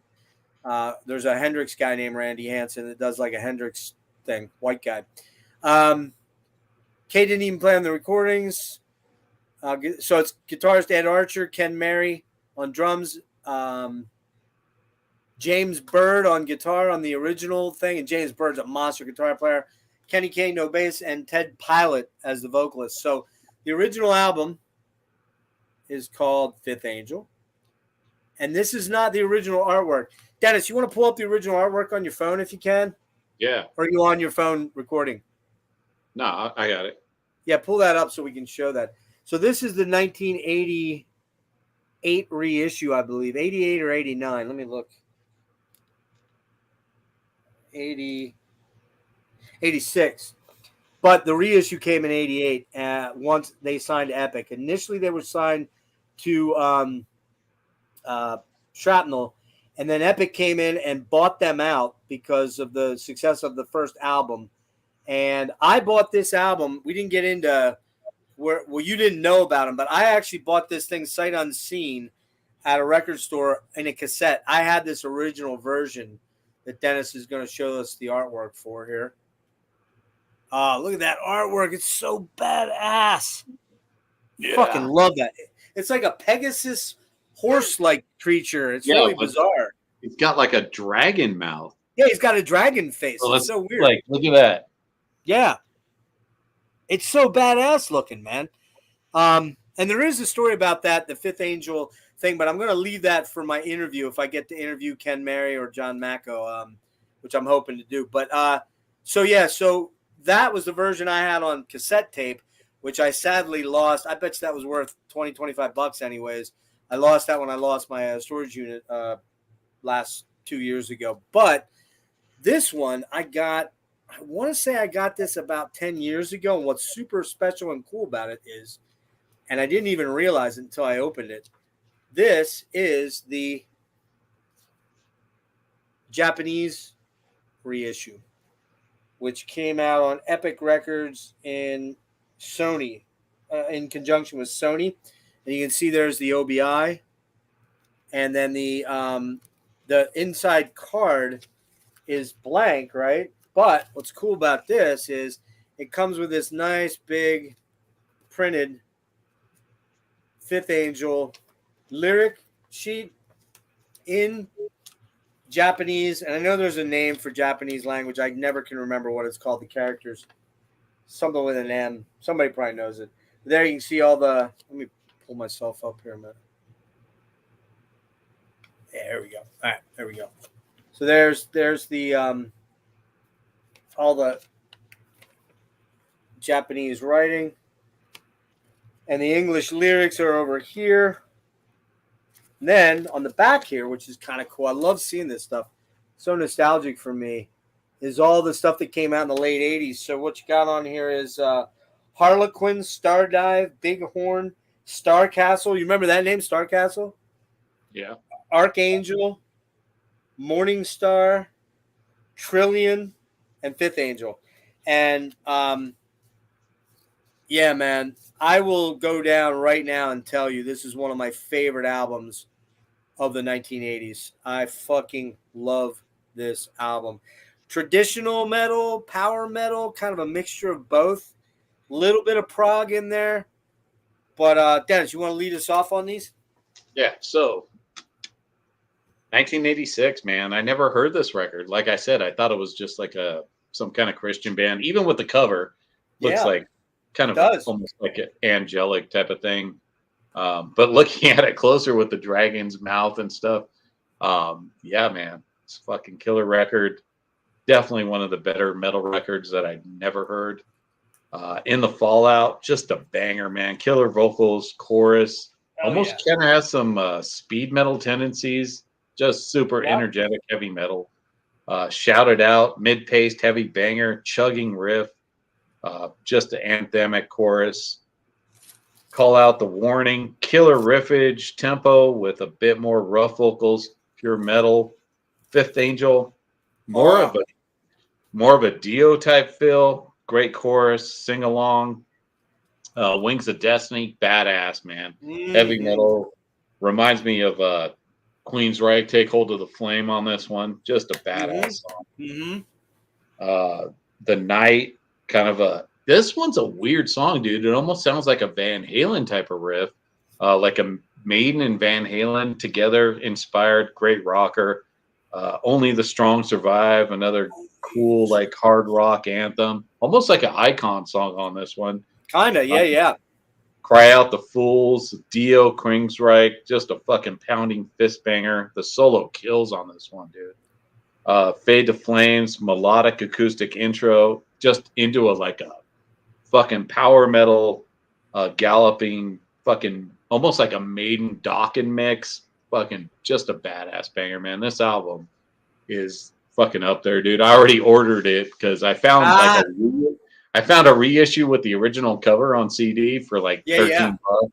Fucking grab that shit, dude. Where'd you grab that at? eBay. And was it a used one or was it? No, they're new. I guess they re-released it at some point. I don't know dude, when. You gotta send me that. You gotta send me that link because I gotta get it. Oh yeah, for sure. This is one that I should own on vinyl and can't believe I don't. The vinyl's not that, dude. You can buy the vinyl for like $30. The OG press. It's not. Frederick's saying that Metal Blade reissued it. I didn't think it was Metal Blade. I thought it was Nuclear Blast, but I could be wrong. He's probably right.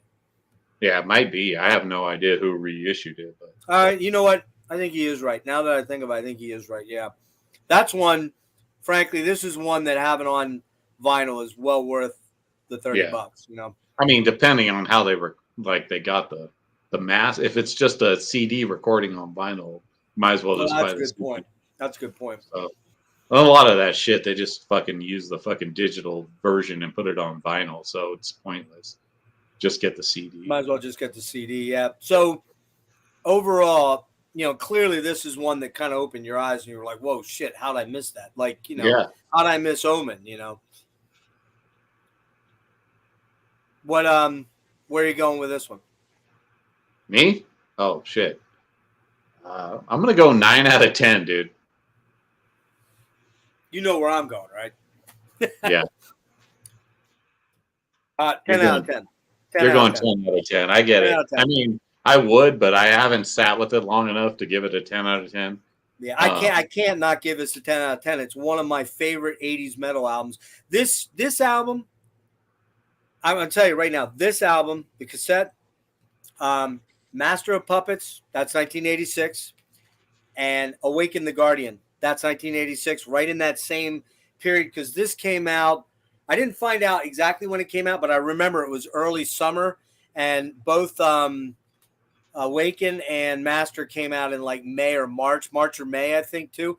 Those three cassettes, and Lizzie Borden's Menace to Society, I believe, was the other one. Never came out of my fucking car. They never came out of my cassette deck.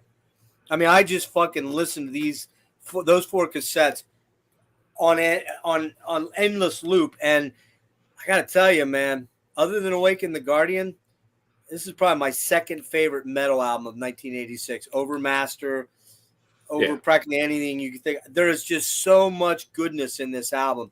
The riffs are incredible. The guitars sound amazing. There's great fucking soloing. It's not all that sweepy shit, but it's killer melodic soloing. The vocals of Ted Pilot. And I must add, Ted Pilot is an orthodontist now, probably making a billion times more money he was making when he was a rock star, right? But his vocals are fucking fantastic. Somebody said Ronnie James Dio. I don't hear Dio so much in his voice. Let me see if I put any. I didn't make any notes on this one because I know the album so well. But let me see if I had notes on where I don't hear Ronnie James Dio. I get where you're I guess I get. No, dude. Whoever sings on that last album, that's you're there. The last album is Ronnie James Dio. That's Kendall That's Beckham. Dio all the way. Oh, he's like he could be Dio for Christ's sake. But not this one. Ted had a very unique voice that I'm not even sure I can really compare it to anybody. It doesn't really. It's kind of its own thing, right? Yeah. I can hear Dio in it, but I can hear Tate. I can hear so many other singers in his voice. It doesn't sway me one way or another like the last album does. For sure. Yeah, the last one's like it's undeniable who he sounds like. All right, so quick on the songs here. In the fallout as we cry out. Oh, so damn good. Shout it out. Shout. There's the I usually hate that kind of shit in music. Yeah. When someone does the shout it out and somebody goes, shout. You get that? You're like, shout at the devil. Shout at the devil. Shout. Shout. Shout at the devil. But I love it in this song. Shout it out. Call out the warning. That's the one song there. I always forget how it goes, though. Dude, Fifth Angel, the track Fifth Angel. Badass. I don't even know what to say about that song. It's so fucking awesome. I mean, on that song, I have a Dio feeling, but not in the vocals, just it's more in the arrangement. Music. Yep. Music. The music sounds a lot like Dio on a lot of songs on this album. But I mean, you got let me pull up. I got to remember how I don't want to look like an idiot, and because I do that sometimes where I'll sing the vocal and I realize, oh shit, I don't really know the words to this. I know the vocal line, but I don't actually know the words. But so you got what's that part?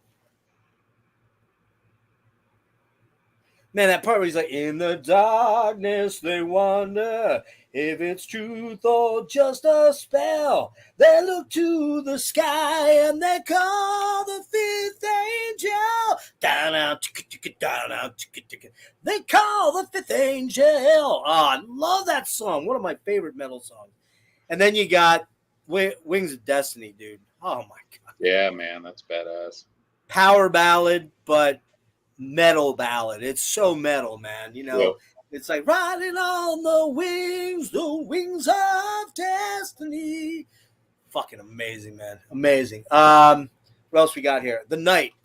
The only part I don't like about this album is the very beginning of The Night where they hit that splash thing on the drummer probably hit it. It was like that. I remember these things back in the day because my buddy had one. It was like a synth drum and you'd hit the head and would make like an explosion sound. And that you hear on there, it's like that.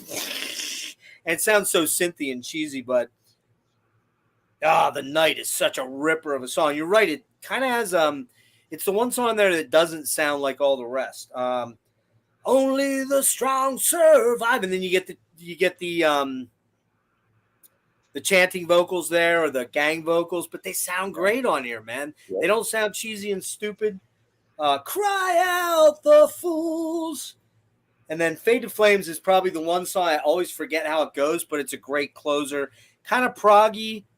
Probably a little short, though. I would have actually, to me, I would have gone with, honestly. But I would have gone Wings of Destiny or Fifth Angel as the last song on here. 10 out of 10. Banger. Fifth Angel. Yep. All right, man. We ready to hit this one? Yep. All right. So this is Time Will Tell.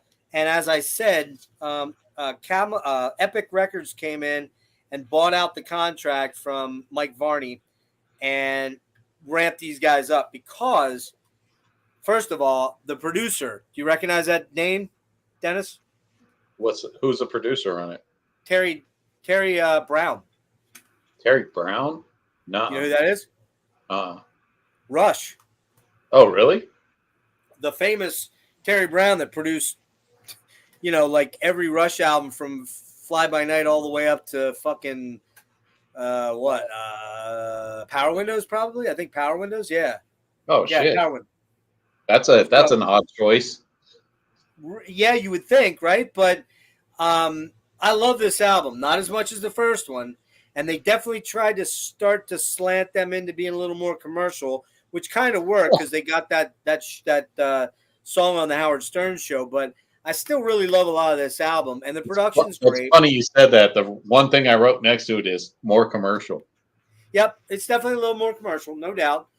They got a big label behind them, and that label, from what I read, I could be wrong, and this will be one of the first questions I ask those guys if I get to interview them. I heard that they threw like $700,000 at them, man. That's a lot of money in 1989 for a band that, I have no idea how many the first album sold, but you know what I mean? That just seems like a lot of money. That makes no sense, honestly. But I did read from a pretty reliable source that was the deal. They came in with an almost $1 million contract for them to sign to buy them out, and then give them advances and everything. So, so time will tell. This is the epic version, just the standard version, which I don't think you can probably. Let me see. And you didn't get this one, right? No. I think you'd like it. If you did get it, we'll see. We'll see where you're at in a minute here. I hate the way that my fucking light. I need to get like a ring light or something because this is killing me in the back here. But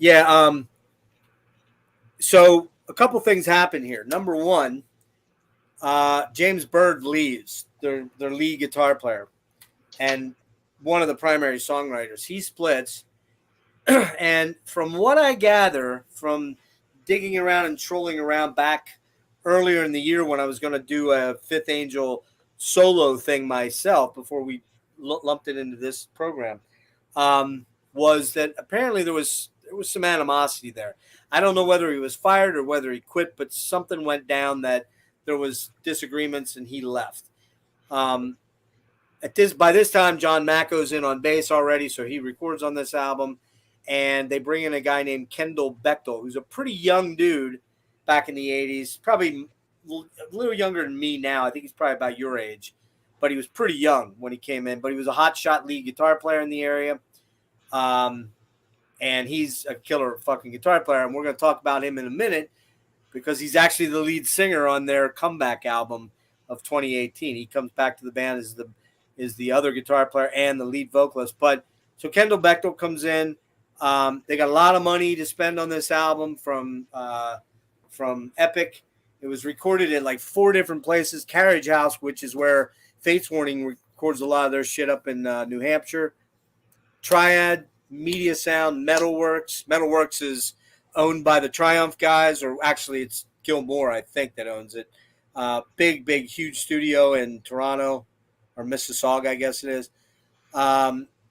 As I recall, Epic came in and bought out the Shrapnel contract for a hefty cash sum. Then they went slightly more commercial on this album. I don't agree that it's like full-on commercial sellout album. I don't think it's that. No. But it definitely has more commercialness to it. And what else do I have here?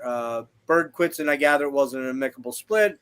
And then they add Kendall Bechtel on guitars. So what you want to talk about this one then, dude? Yeah. So this one, it's definitely different than the first one. The first one's more of a U.S., power metal record. I guess you would call it power metal at the time in '86. It's a straight up heavy metal record. This one's more commercial sounding, but I actually really like this record. It's very solid. It really has like a Dokken feeling to me, but like in a good way. Like tooth and nail type of Dokken. Cathedral, kind of I just wrote heavy Dokken like banger. Yeah. Midnight Love, great hard rock. This should have been a fucking hit, dude. It almost has like a loudness feel to it. Well, it was a hit. Dennis, it was a hit. That was, you're talking about like on MTV or on radio, you mean? Yeah. Because that's the song that Howard Stern pulled, and that got. Oh, was it? Yeah, I can tell just by that song, like that could have been a hit. 70 Hours has an almost Wasp chorus to it. Great song. Killer chorus. Broken Dreams, kind of a killer ballad, but still heavy. Time Will Tell. Great rocker. I could get some Queensryche vibes from that one. Yep. Lights Out, banger, killer riffage. This one, again, sounds like loudness. Wait for Me. Well, hold on. Yeah. Lights Out. You know what that is, right? What? That's a cover of a UFO song.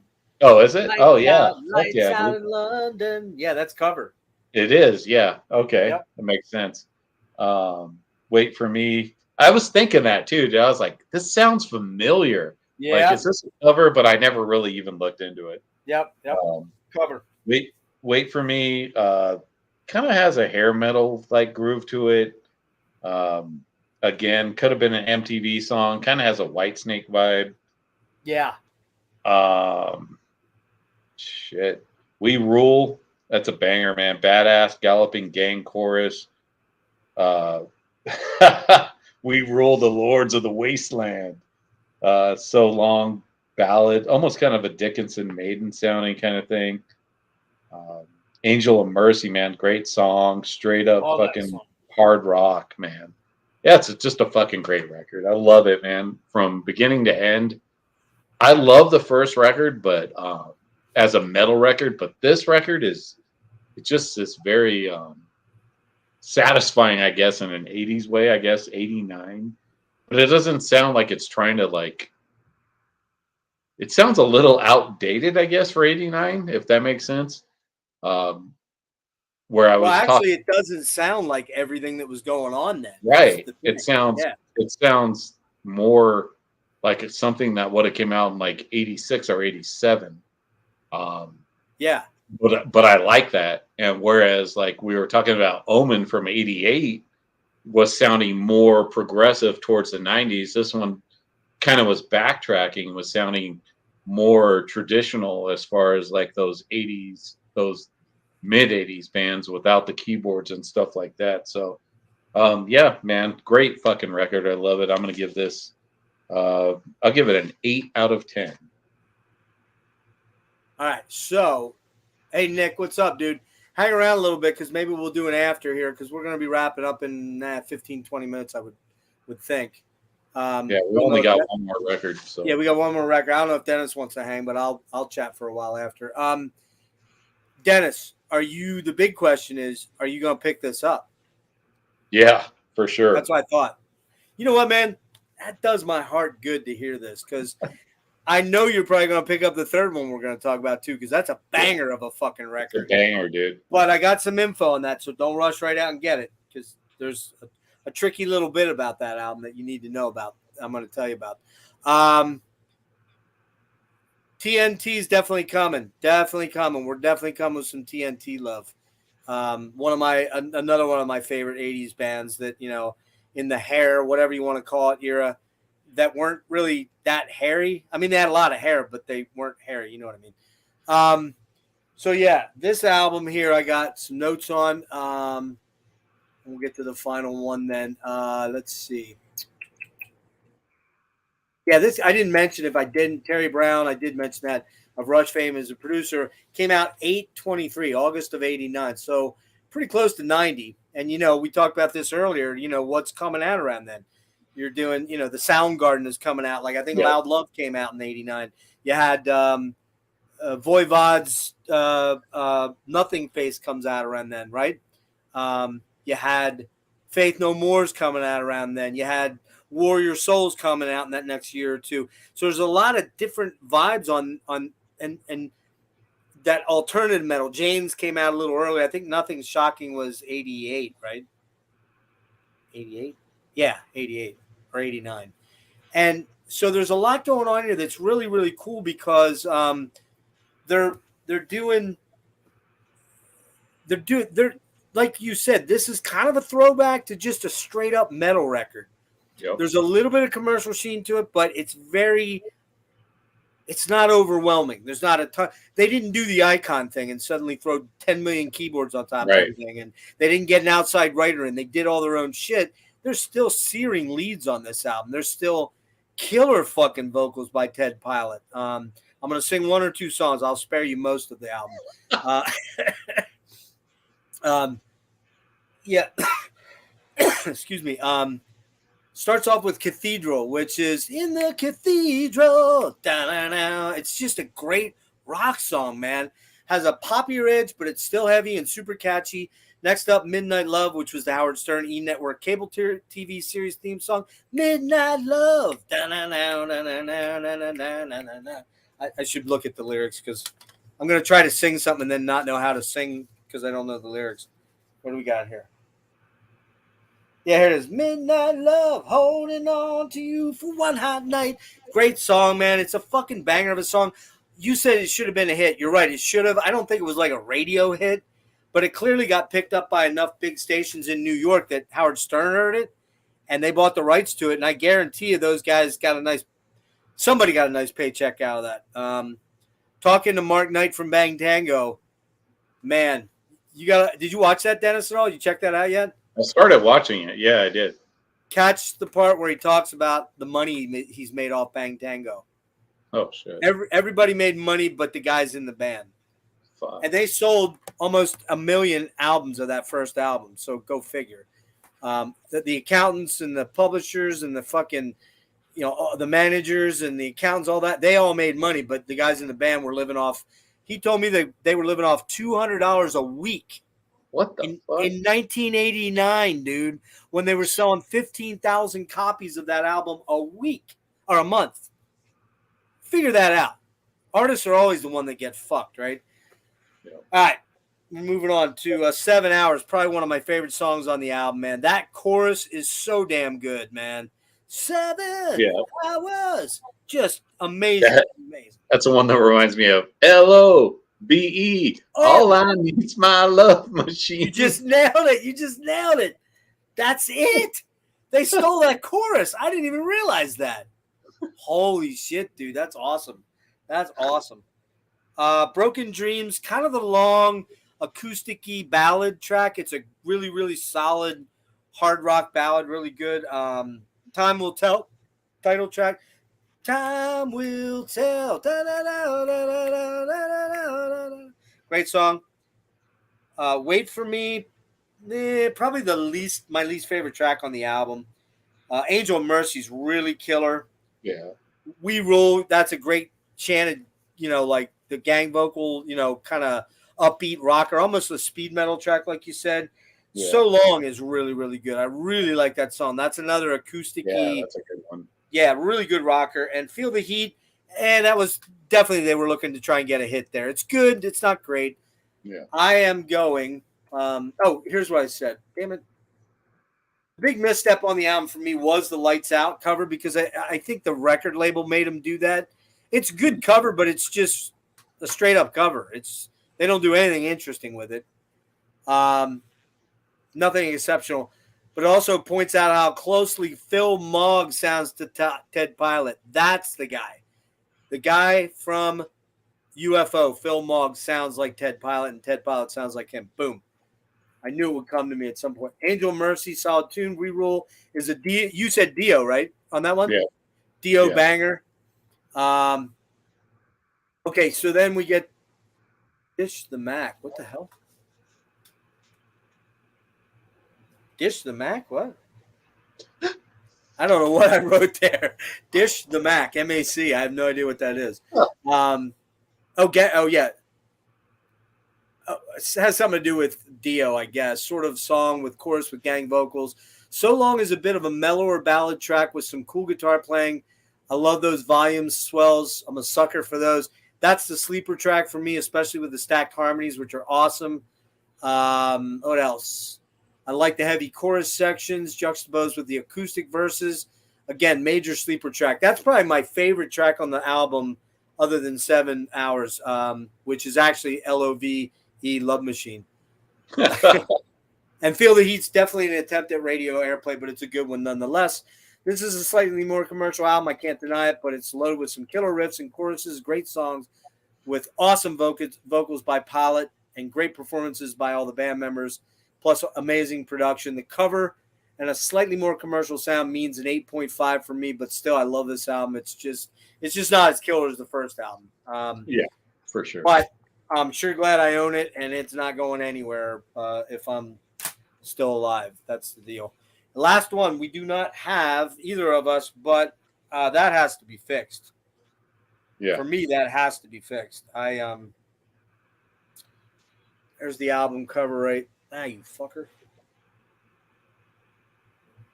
Can we see it? All right, let me pull it up real quick. So this band goes away for 29 years. And there isn't a great deal of a clamor to get them back together. I think they got together one time to do some shows in 2006, if I'm not incorrect. Yeah, they did like a festival or something when they got together. And the one thing to note about this band, Dennis, you probably know it, and it's a lot of these bands like Vicious Rumors and these U.S. power metal bands that there's not much of an appetite for in the U.S. A lot of them are big over in the Euro. This band is huge in Germany. Fifth Angel could probably pull in 3,000 people at a club or a large club. But in the U.S., if they were playing down the street in Philly, I bet you'd be struggling to get 200 people out to see them. Probably not even that, 100 maybe even. And half of them wouldn't even know what they were playing. Exactly. They'd be listening to it going, yeah, this band's they're kind of a cool metal band. You ever hear them? Dude, they put out 2 fucking amazing albums, So this is called The Third Secret. And the big deal here is that John Macco, Ken Mary, Ed Archer, and Kendall Bechtel, the guy on the second album that was the lead guitar player, come back and do this album for Nuclear Blast on Europe only. And the thing you need to know about this album is it was never issued in the United States. I almost bought it and I found out about this kind of by accident. I was doing some back in like 2020 when the pandemic hit. I decided to kick around and see what was up with some of my favorite bands that you never hear about. And this came up and I'm like, wait, they put an album out? And it came out in 2018. I want to say the latter part of 2018. I didn't find an exact date. I think it was October. And many different studios were used, which means the guys all did the shit in their own studio. And Ken Mary, the drummer, did the production and produced it and recorded it at a studio out in, I think he lives in Phoenix. So it's the first album in 29 years. Kendall Bechtel was brought back. The weird thing about this is, though, if you go to Amazon to buy this in the United States, they will send you a CDR burned with digital artwork. Fuck you. Fuck you, Amazon. And here's the other thing. The guys in the band never even knew about this, that it was never issued in the United States. If you want this album, you've got to buy it through Nuclear Blast shop in Europe or find a European seller or find somebody in the U.S. that bought it and is dumping it, or maybe a distro might have it. I've not been able to find it, but I haven't looked for it for about a year and a half because pandemic and my illness kind of overtook me and I didn't look to buy CDs for a long, long time. But yeah, man, go ahead, Dennis. I want to hear I really want to hear. Did you get all of this listened to or just a couple tracks? Or no, I listened to the whole record. Okay, talk about it. Yeah, man, it's fucking a badass record. For 2018, it's like a mix, kind of like the mix of the first 2 records, in my opinion. Some of the tracks I really like. So first off, I want to say this has a total vocals or total Dio vibe on this. Huge. This guy, yeah. We Will Rise, great song. Again, it could have been on a Dio record. Yes. Queen of Thieves. Oh man, that's got a badass, just a fucking crunchy riff, dude. Just a good song. Dust to Dust kind of has it's kind of like a Priest-like banger, maybe off of like a Halford record. This Is War, more Dio. Third Secret, soaring fucking U.S. power metal. Hearts of Stones, man. That reminds me of this reminds me of Yngwie song, dude. But with Dio vocals, fucking just a fucking bang. I wrote that down, dude. I wrote that down. Yes. Yeah, man. Great record. Yeah, if you can find it, it's on Spotify, so you can definitely check it out. And like Jeff was saying, they did get together to do. I think it was like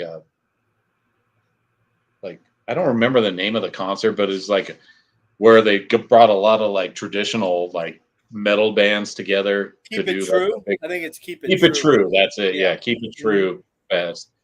and they brought a lot of like traditional metal bands together to like play a show. So that was cool. And I think this got the band back together. And man, check that record out. It's the production's fucking killer on it. And yeah, man, check it out. 2018. I don't think anybody's heard that record. Man, not enough people have heard it. I'm telling you straight up, not enough people have heard this album. It's that good. It actually, here's my note on it. I missed it. I guessed October, and I was right. It came out 10/26/18, Nuclear Blast only, CDR in the US, which again, the band wasn't even aware of this because I had some indirect contact with Kendall Bechtel when this came out in 19. He'd already left the band. Sadly, he left the band. They are working on a new album, apparently. And I've heard rumors that Ted Pilot might be back on board singing. They're just rumors. As I said, I landed in a fucking, I hope, honeypot, whatever you want to call it, of a guy that I saw a YouTube video came up. So 2 or 3 nights ago, I actually sent a Facebook messenger or not, whatever, a messenger, right? To the Fifth Angel Facebook thing. And I got a reply right away, but it was like one of those canned replies, right? That it triggers the minute you send an email. And it was in German because their label is Nuclear Blast in Germany. It's the European arm of it. So I translated it, and it was about like, do you need customer service? Do you need blah, blah, blah, blah, blah? And I'm like, I'm trying to get a hold of one of the band members. Well, that was like 2 days ago. Today, I opened this Facebook page for, for gas masks. And I started getting a lot of requests from people. And here one video came up with Ken Mary. And it was just recently, like 2 weeks ago. It was Ken Mary and this guy named Kevin Albe or Albra or something like that. And I got on, he has a Facebook page and he's got all this stuff with different bands. And he's from Phoenix, okay? Which is, I think Ken Mary lives there because he plays in Flotsam and Jetsam too, which is a Phoenix band, right? So I sent this little note out. Can anyone get me in touch with any of the guys in Fifth Angel? I have a YouTube channel. I really want to interview them. We're doing a special that features them tonight. And boom, within 2 minutes, I got a response from this guy. He's like, hey, man, the guys check my page all the time. They always respond to stuff. Don't worry. I'll make sure they see this. And maybe I'll even watch it or something like that. You know, he's in Phoenix. So, you know, he would have started. You're 3 hours behind. I think Phoenix is that 2 hours or 3 hours too? I think it's 2 hours. 2, yeah. So we went back and forth with a couple things, and I said, hey, this is on Icon and Fifth Angel. He's like, dude, the Icon guys are good friends of mine. I said, hook a brother up with Dan Wexler or Stephen Clifford. So if I can get those interviews, I'm going to shit a brick. But anyway, they are apparently, Fifth Angel is working on a 4th album. I don't know the singer's name, but they have a different guitar player. Kendall Bechtel left. And I actually asked Kendall Bechtel to be on my YouTube channel way back last year. I want to say the summer of last year, not this summer, last year, 21. And we had a back and forth a little bit, and then he just ghosted me. Like he wouldn't respond to any of my contacts. So I guess he doesn't want to talk about Fifth Angel, apparently. That's but this guy, if there was a Ronnie James Dio clone vocally, holy fucking shit, dude. Insane out. But it doesn't sound like he's trying to do it. It just sounds like this is his natural voice. And man, it opens with that banger, Stars Are Falling, and right away you're hard pressed not to hear how crazily Kendall sounds like RJD, like eerily so. We Will Rise is another banger, very Dio and power metal, but melodically gets like Time Will Tell. Queen of Thieves reminds me of the first album, super riffy and heavy, Euro melodic metal sounding, killer track, so fucking good. My second favorite track, Can You Hear Me, is a monster metal ballad, dude. That song is just fucking killer, man. The kind that gets, this is the kind of metal ballad that doesn't suck. Yeah. That's the reality of that song. The song kills and is full of Kendall's smoking solos. This Is War, another major monster killer. Fatima, haunting. Fatima reminded me of Queensryche. There is some Queensryche-y bits in here for sure. And then what else do we got? Haunting. Beautiful song, Fatima. The Third Secret, man, that's my favorite song. It is so goddamn epic. It's just huge sounding. It just sounds like you're climbing a mountain, and that's the song in your head, and you're doing it without anything. You're just free soloing a fucking, Yosemite's Half Dome or something, and that song's blasting around you, and you're like, yes, I can do it. All right. I only found out about this in 2020 over the pandemic and was kind of blown away that they had returned. And after going back and listening to it, which I hadn't for a while because I couldn't find a copy on eBay that was reasonably priced, I forgot it. But damn, this has to be in my collection. Maybe even on wax, it's that good. And I know there are albums out there that they're kind of pricey because they're over in Europe. But dude, this album fucking rules. I am giving this a 9.5, my friend. Wow. It's that good to me. So, right. Did you give it a rating? Yeah, didn't I? I thought I gave it a 9. Did you give it a 9? Okay. Man, dude, I mean. Well, if I didn't, I'm giving it a 9. I got you. I agree. Well, I'm a little higher than you. I got 9.5. Dude, I mean, man, we listened to some killer fucking albums with these three bands. I mean. Great shit, man. I'm going to go back and give the fourth Omen album a little bit of a different spin. See if I just am missing something there. Just listen to it in a different perspective than comparing it to the first three. Well, if I can get through his vocals, the whole album, then I think I'm in good shape. But I want to thank all the guys that popped in tonight. Kevin, Frederick. Who else was in there? Do you remember? They got somebody from Brazil. Kyle Adriel from Brazil. Kyle Warfield. I don't know if you're still here, Kyle. Nick jumped in around 10:30. Wait, what the my time on my computer's off. That's why everything's fucked up. That's why. It says 10:49 on my computer and it's actually 12:49. So that's why that was weird. So dude, do we want to talk real quick about some future possibilities for the show? Yep. I think we should throw a couple albums or bands out that we want to talk about. You know who I'm going to bring up? Somebody you never heard of, but it's been brought up. It's been brought up tonight. I think they have 3 full lengths, maybe only 2, but 1 EP is non-fiction. Savage Grace. Oh, Savage Grace. Yep. Got to do it. We're doing that one. I got to look at something. Bear with me 1 second here. Do you own any of the Badlands stuff? No. Are you a fan of Badlands? I don't know if I've ever heard Badlands. Yeah, we're doing Badlands then. 3 albums. Okay. All right. I got them all. We're doing Badlands, and I want to look at. Did you have another one in mind? Another 1 or 2 in mind?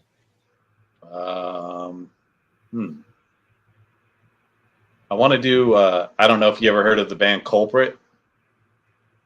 No. No. Wait. Shock Paris. Okay, I know that name. How many albums? I think they only have 2. Maybe 3. If we keep it, let me look at something here. 1. Yo, wait. I forgot. I want to do Keel. All right, we can't do TNT. That has to have its own thing. TNT has like Keel. No. I was looking at TNT.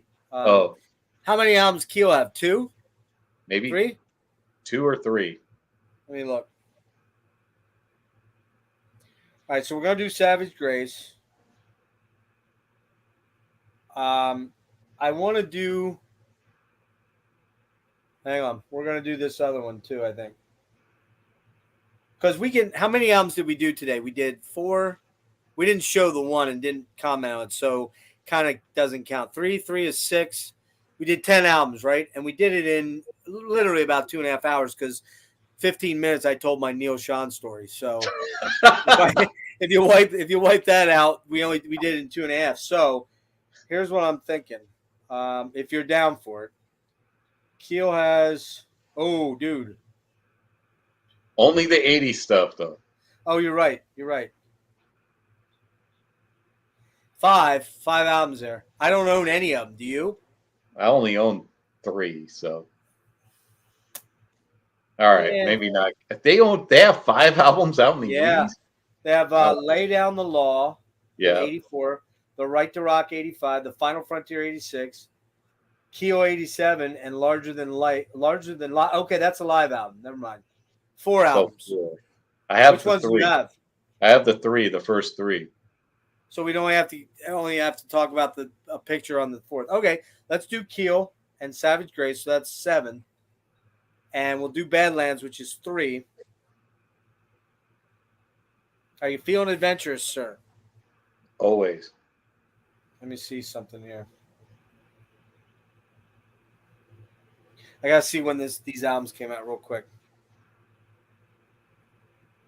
And I don't know. You probably saw my Instagram when I posted this. It's the only album. Well, I lied. I was gonna say it's the only CD I got for Christmas. I bought it for myself with some money that my mom gave me. And did you see that album? Remember? Yeah. What was it? Hang on. This one. Oh fuck! You serious? This one right here, sir. Oh fuck you! Get up there. Come on, where? Why can't I not figure out where to put this? You know that one? New England? Oh yeah, it looks familiar, dude. The first New England album. They did that song "Don't Ever Want to Lose You." Do you remember that? Don't ever want to lose you. Down, down. Don't ever want to lose you. You know that song? Probably. Paul Stanley produced, by the way. This came out in '79. Woo! Can we jump back to '79? I think we can. I make the rules. They have 3 albums out. One in '79, 1980, and '81. I only own 1, but I might try to find the other 2 because I think I can get them pretty cheap. All right. Are you game to throw them in? That'd be 12 let's albums. do it. Let's do it. Right. So we're gonna do New England, the band. We're gonna do Badlands, the band. That's 3 and 3. We're gonna do Keel, which is 4. Yep. And what was the other one? Savage Grace. Savage Grace, which is 3 or 4? 3. I think it's just 2 and 1 EP, but I have to double check. That's 9. 9 plus 4. That's 13, right? Yeah. Yeah, let's do it. Now, the thing about that is I own the Badlands. I think I'll own most of the New England, or I'll get it. And then you're gonna have to handle the Keel and the Savage Grace because I have the Savage Grace and I have 3 of the Keels. So killer, man, killer. Well, dude, these are so fun, man. I mean, I know I get pretty ramped up and nerded out and just fucking diarrhea of the mouth, but I get so excited to talk about this stuff because, again, they're bands that a lot of people don't know about or hardly know about, and it's like, Nick has some Savage Grace. Okay. Jakey Lee. Badlands is Jakey Lee's band post Ozzy. Okay. And it's got Ray Gillen on it. You know who Ray Gillen is? Yeah. He sang on the Eternal Idol demos for Black Sabbath. Killer singer. That's fucking sick, dude. Yeah. Killer singer. Now, I would say a lot of people kind of give the Badlands stuff this rap that it's like Southern rock. It's nothing like that, man. It just isn't like that at all. Dude, Kevin, if we do TNT, that almost has to be its own thing. I have about 6 or 7 of the CDs. I got to look and see what else I don't have. I'm not crazy about the non-Tony Harnell albums. I just don't. Tony Harnell is just too fucking good. Yeah, Jake's fucking badass. Dennis, wanted to ask you, man, are you much of a Nevermore fan? I have a couple of the records, and I have the Sanctuary records as well. But. Okay, so you kind of dig Nevermore because I'm trying to put together I like them. I just don't have all their stuff. I probably have. Yeah, I don't have them all either right now. I think I have like the first 3 or something like that. I have the later stuff. I don't have my favorite one's Dreaming Neon Black, and I don't own it, which is stupid. I think I have that one. That's a fucking killer album. Then Politics of Ecstasy, I don't have, and the first one I don't have. I think I have everything else. Oh, I don't have the last one, Obsidian Conspiracy. But that was kind of their shit album when they were all fighting and Warren was not well. And but I'm trying to put together a Nevermore deep dive, and I know Nick is going to talk. Oh, he's going to talk to Shred on Sunday about doing that. So if you'd be down for that, let me know. All right. I know you got a lot of stuff you want to do with your channel too, so I don't want to interfere with that. But yeah, man. Yeah, Sanctuary and Nevermore together would probably be a good idea because they're kind of the same band in a lot of ways, to a large extent. Yeah, that's. And you know what's weird is when Sanctuary came back and did that. I think it was that 1 year without the sun or the something about the sun. The last one they did before Warren died. They were going out on tour, and they were going to play it down in Baltimore at Soundstage, which Nick knows about because he's been there. And man, I was stoked to go to that, and then Warren died. So, but yeah, that's killer album. But yeah, man. So this is badass. I love doing these, man. They're so much fucking fun. And you know what I really love is you turned me on to Omen. I turned you on to Fifth Angel. Turned you on to Fifth Angel. And I'm working on you on Night of the Crime. It was better than I thought. I thought you gave it would you give it a 6, 6.5, 6?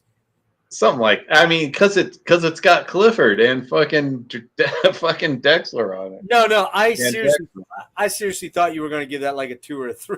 I mean, it's the albums. I mean, you can't deny those guys together. Like, it's still good, but it's just, you know what I mean? It's like it's not the first record, but no.